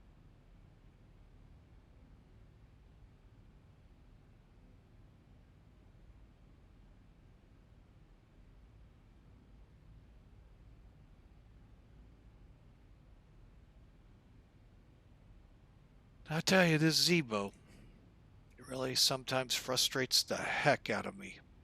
Reach 18, reduce speed 2, maintain 210 knots, then turn right heading tree 60.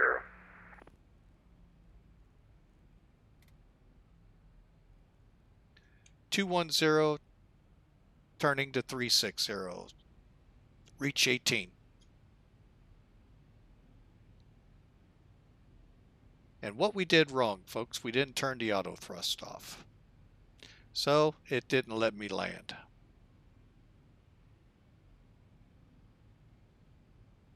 Even though I'm controlling it right now, it didn't let me land.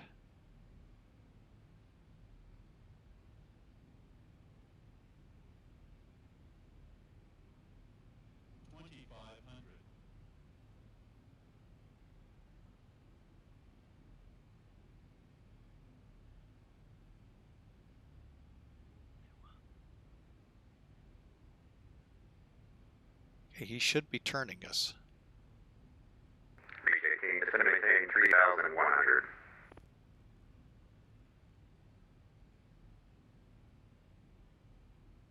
Thousand to go. Okay.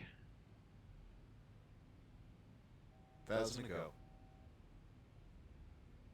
Reach 18, descend and maintain 3,100. Descending to 3,100, reach 18. Reach 18, turn right, heading 100.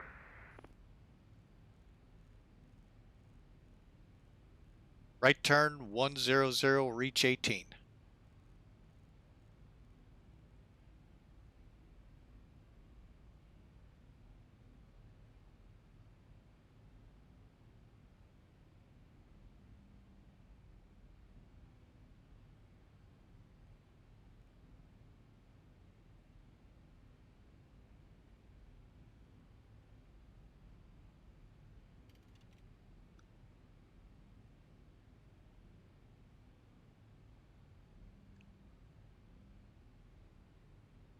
Okay. Reach 18, turn right, heading 130.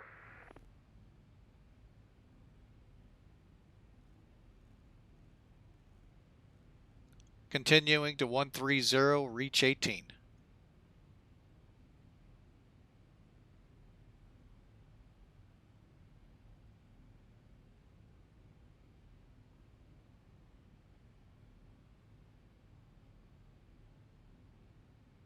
Reach 18, you're 8 miles from Famdo. Fly heading 130, maintain 3,100 until established, clear ILS runway 16 approach. Reach 18 copies. Fly 130, 3,100 feet till established. Reach 18. And sorry about that, we left the auto thrust on. That's why she wouldn't land. Reach 18, no worries, happy to help.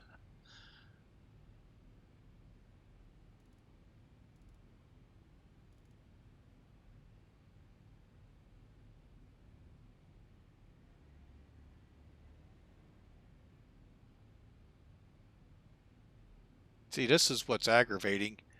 It's disconnected, but it's not disconnected. The floor isn't connected on it, the floor level. So when you get down too slow, it keeps your power up. Kind of aggravating. And then, of course, trying to get everything set up for the miss was all on me.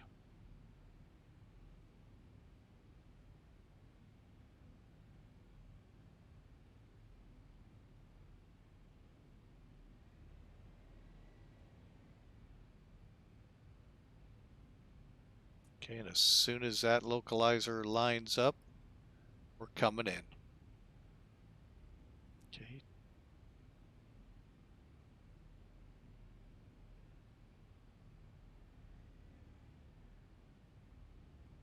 Okay, we are set ILS, still on brakes 3. Speed brakes are coming off, just to make sure they're not causing us troubles. Slow down a little bit.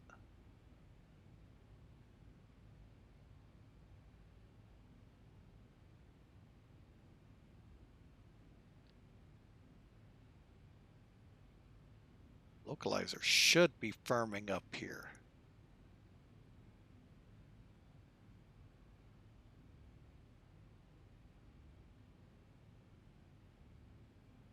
Okay.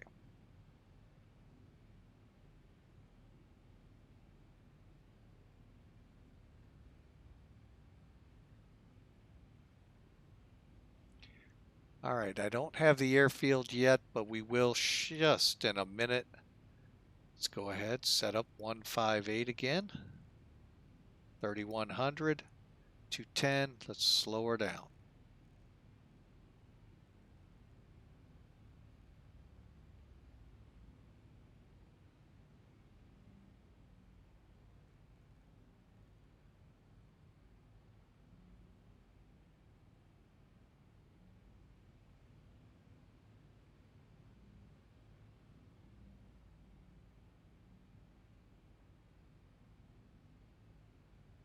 Reach 18, San Antonio winds 170 17014, gas 22, runway 16, clear to land. Clear to land, runway 16, reach 18. All right, so we don't have the runway yet. 10 miles out.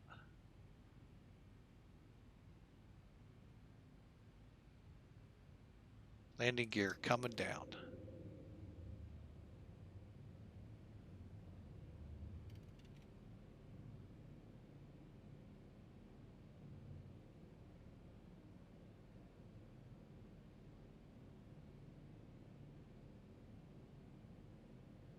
Now I got it. I was looking in the wrong place.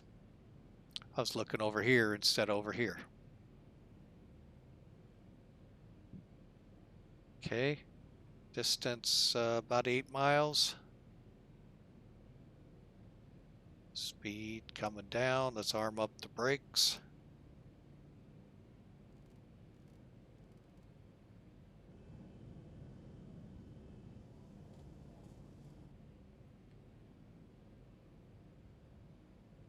Slow to 160.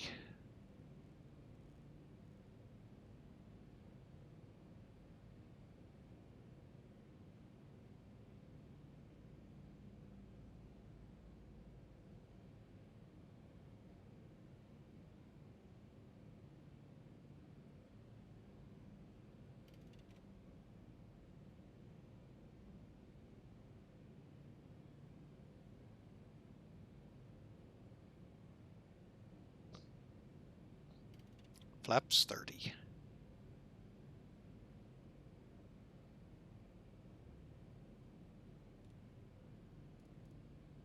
Okay. This is what I usually do. Is I usually turn that off.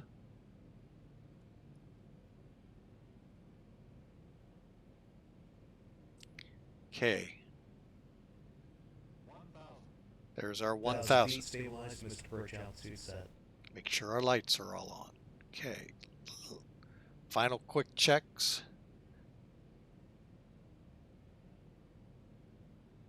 Okay. Speed brakes, auto brakes, landing gear down, 3 green, flaps 30, 700 feet. We're going to take over.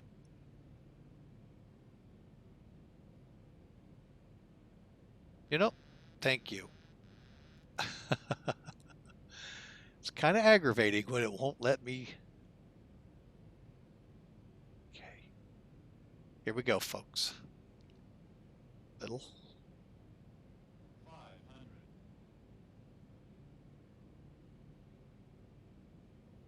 400. All right, so we're firming up. We're a little low. 300.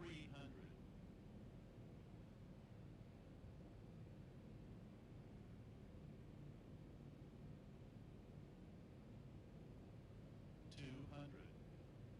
Approaching minimums.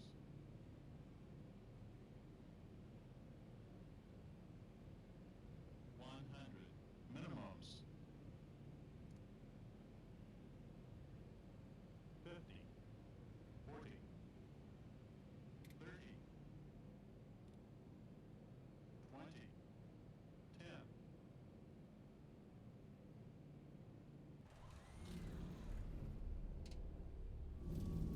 There we go.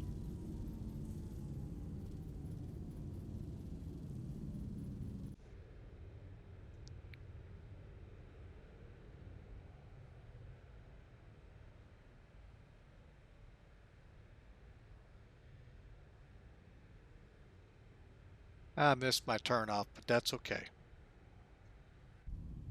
This time around, I was more wanting to make sure. Out of reverse.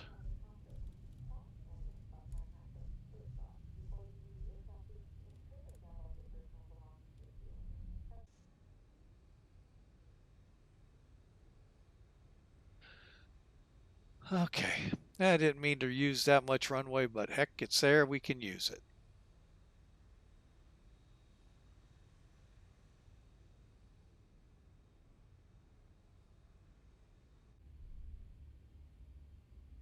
And approach reach 18's off runway 16 at Echo. taxiing to the north side passenger terminal. Reach 18, San Antonio approach. Yep, taxi to terminal this frequency, and have a great day. And by the way, you were the first aircraft that I worked live network as an approach controller, so thanks for visiting San Antonio. Appreciate it. Yeah, we were streaming, and I just couldn't figure out why the speed wasn't come down. I didn't turn off the auto throttle. But I do appreciate the help. Y'all have a great day. Appreciate it. You're welcome. We'll see you next time. All right, let's close this out, folks. Can't believe I still did all of that. Okay, speed brakes down.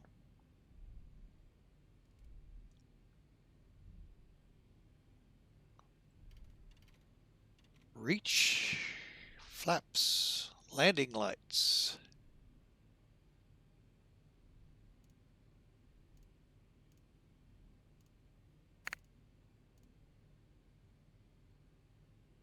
Oh, hang on, folks. I got a private message. Where is XPilot? There it is.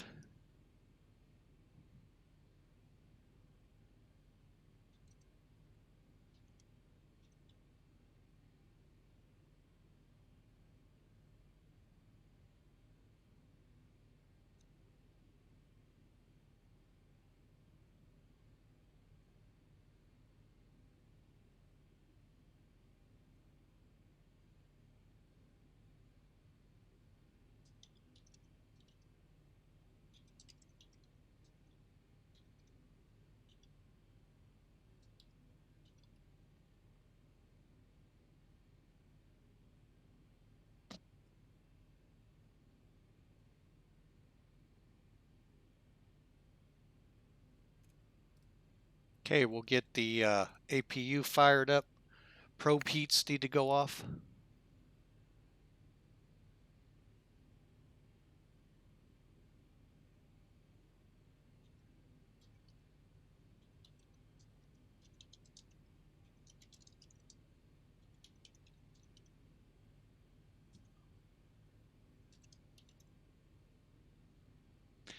All right, well, okay, I'm getting less and less grumpy with the ATC. He did a phenomenal job out here. So let's see here. Probe heats are off, flaps retracted, landing gears up, APUs firing up, and weather radar and position lights to steady. Oh, those are two things I do need to do.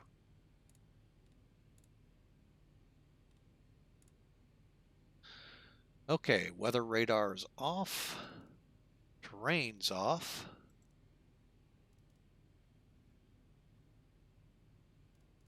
All right, APU is firing up. We'll get that onto gens when we get over here. All right, now I got to just see, because I was planning Delta and still went a little long, but we got her on here. I just need to see where we come out at, if that taxiway is even modeled. And we'll look at the approach, folks. Don't worry. Oh, yeah, it is modeled. Dang it.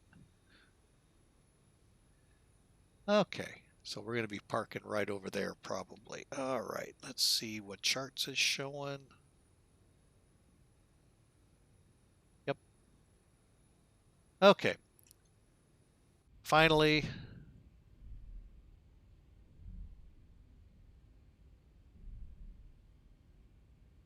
All right, finally, weather radar's off. We're going to come off TARA.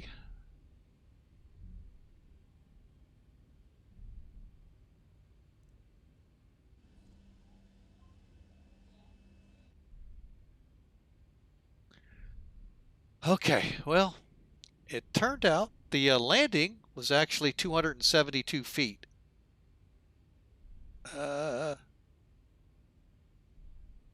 Fly DC jets, howdy.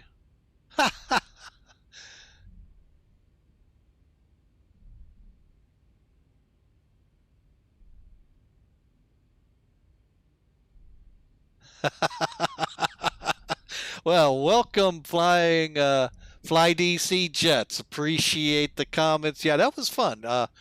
Normally I get hesitant and then I do something stupid like that and have to do a go around, but you did a great job. Glad we were able to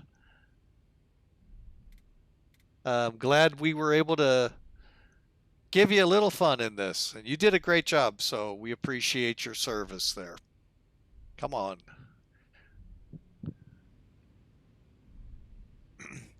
I work over here at Mid-America Airport at Scott Air Force Base, and there was a controller up there who retired and went to VATSIM, plus works one of the centers in the real world.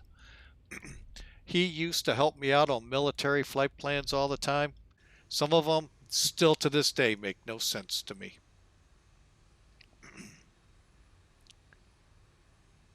Thankfully, this one's in a 737 that doesn't need to be complicated.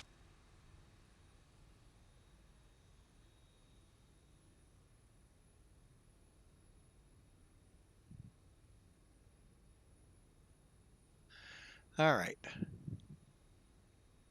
So JetBlue is in here. Boy, I tell you, I love what X-Plane does and who they spawn in. All right, we'll just take that front spot.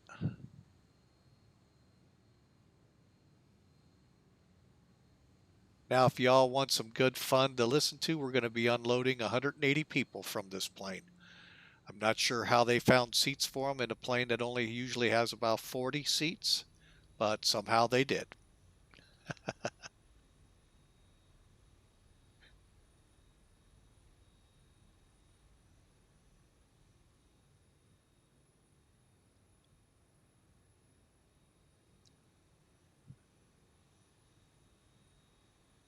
All right, there we go.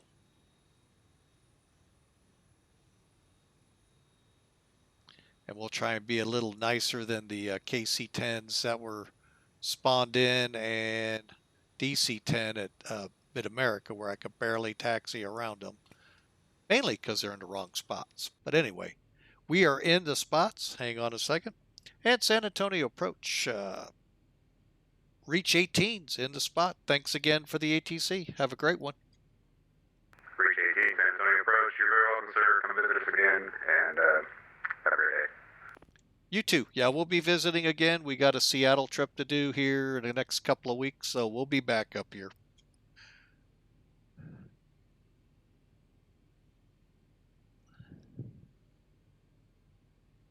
Doink. Doink. Okay, so let's shut her down. APU is on. Get the gens on. Get the bleed on. Probe heats off. And we've got a follower. Let's see. I got to wait for my screen to refresh.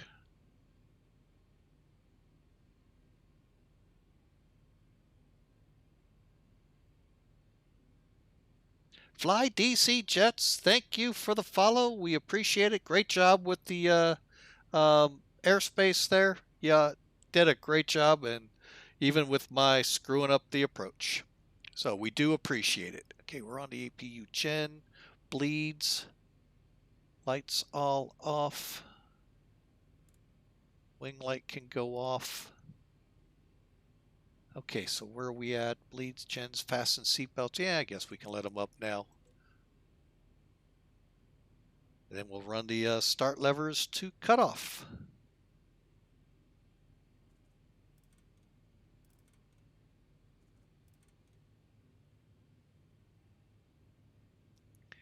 Transponder to standby.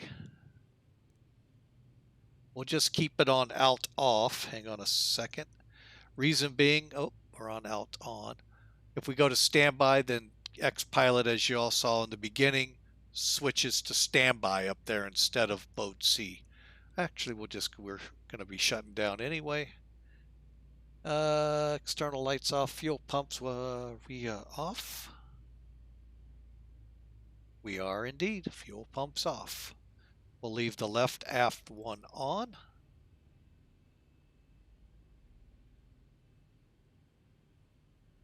Turn the beacon off.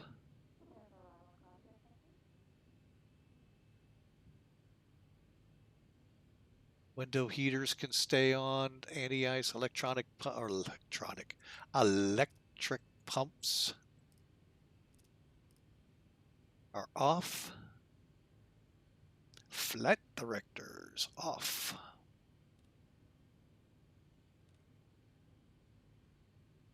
Auto brakes off. And we're into gate, folks. Off. All we got left to do here.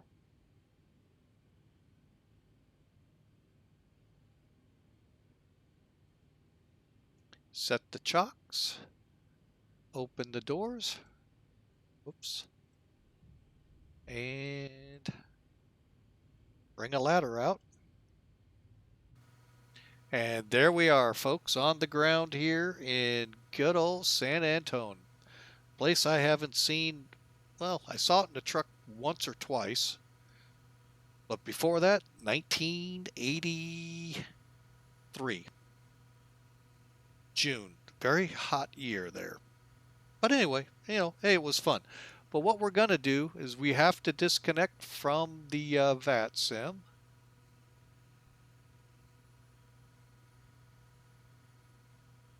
And do our dues to Sim Air Force here to get credit.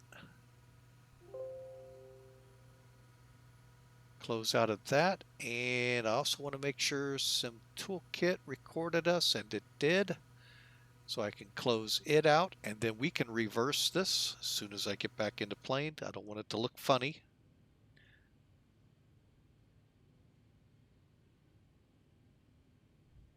Usually it does this, but what plane was it? One of the planes I flew, it didn't close anything up.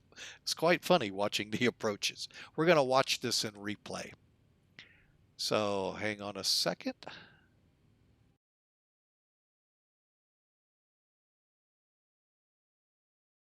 All right. And we're going to cue up some ending music that I like to use called the Grand Finale from Zircon. And let her go.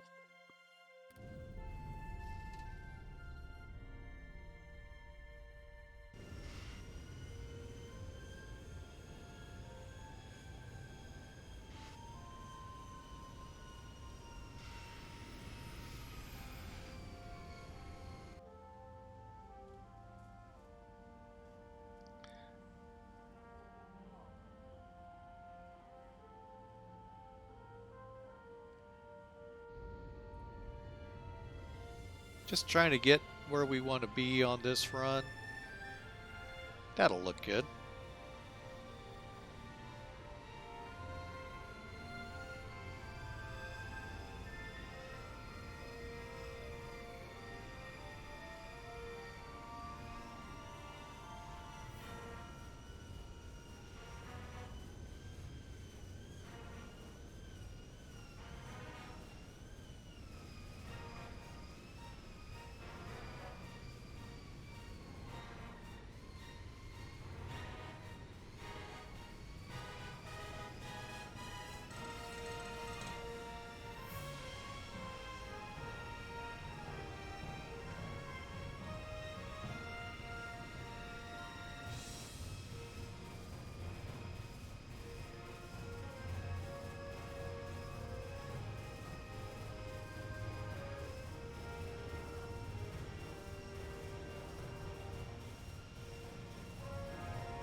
That didn't look too bad except for the bounce, but hey, can't complain there. Back her up here and we'll watch it from a... How about we go backwards instead of forward, folks?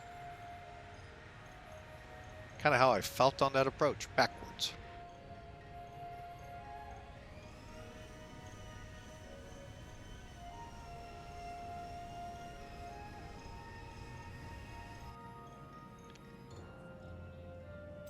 Actually, this San Antonio scenery actually doesn't look as bad. I can't remember where the city is in relation to the airport, so thinking it's the other side. But who knows? A big city now, folks. And I think it's one of the fastest growing in the nation. That didn't look too bad.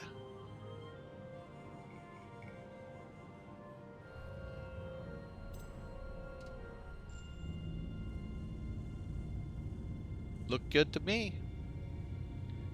Reverse. We'll get another look at it from the engine and see how that looked.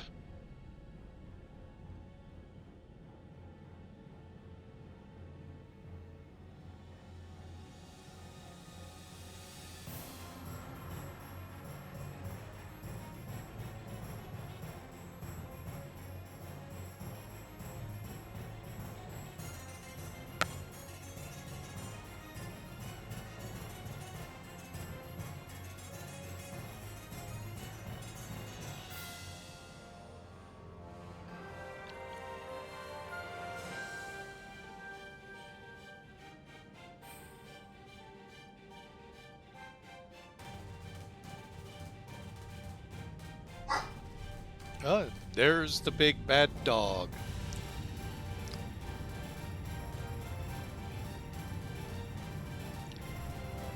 All right, so we're going to back up one more time. One of our followers flying with Leroy, or Melvin Leroy, loves this view, and I have to say I do too. Hang on. We're actually going to see it, so that's cool. Sometimes we can't even see it, which makes it even a better landing. But no, here we come in from the tower. Like he says, no landing ever looks bad from here. Well, no, unless you crash. Or my first approach in here.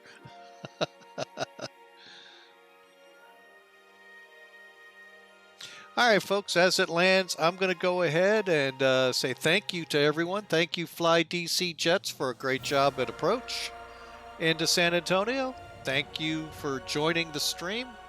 And, folks, we hope you enjoyed. Next up will be Mid-America Airport to Pensacola, Florida sometime next week, along with a flight up in Alaska. Folks, we've had a great time today. God bless. We hope y'all have a great rest of your weekend, and we'll see you on our next stream. God bless. Have a great day.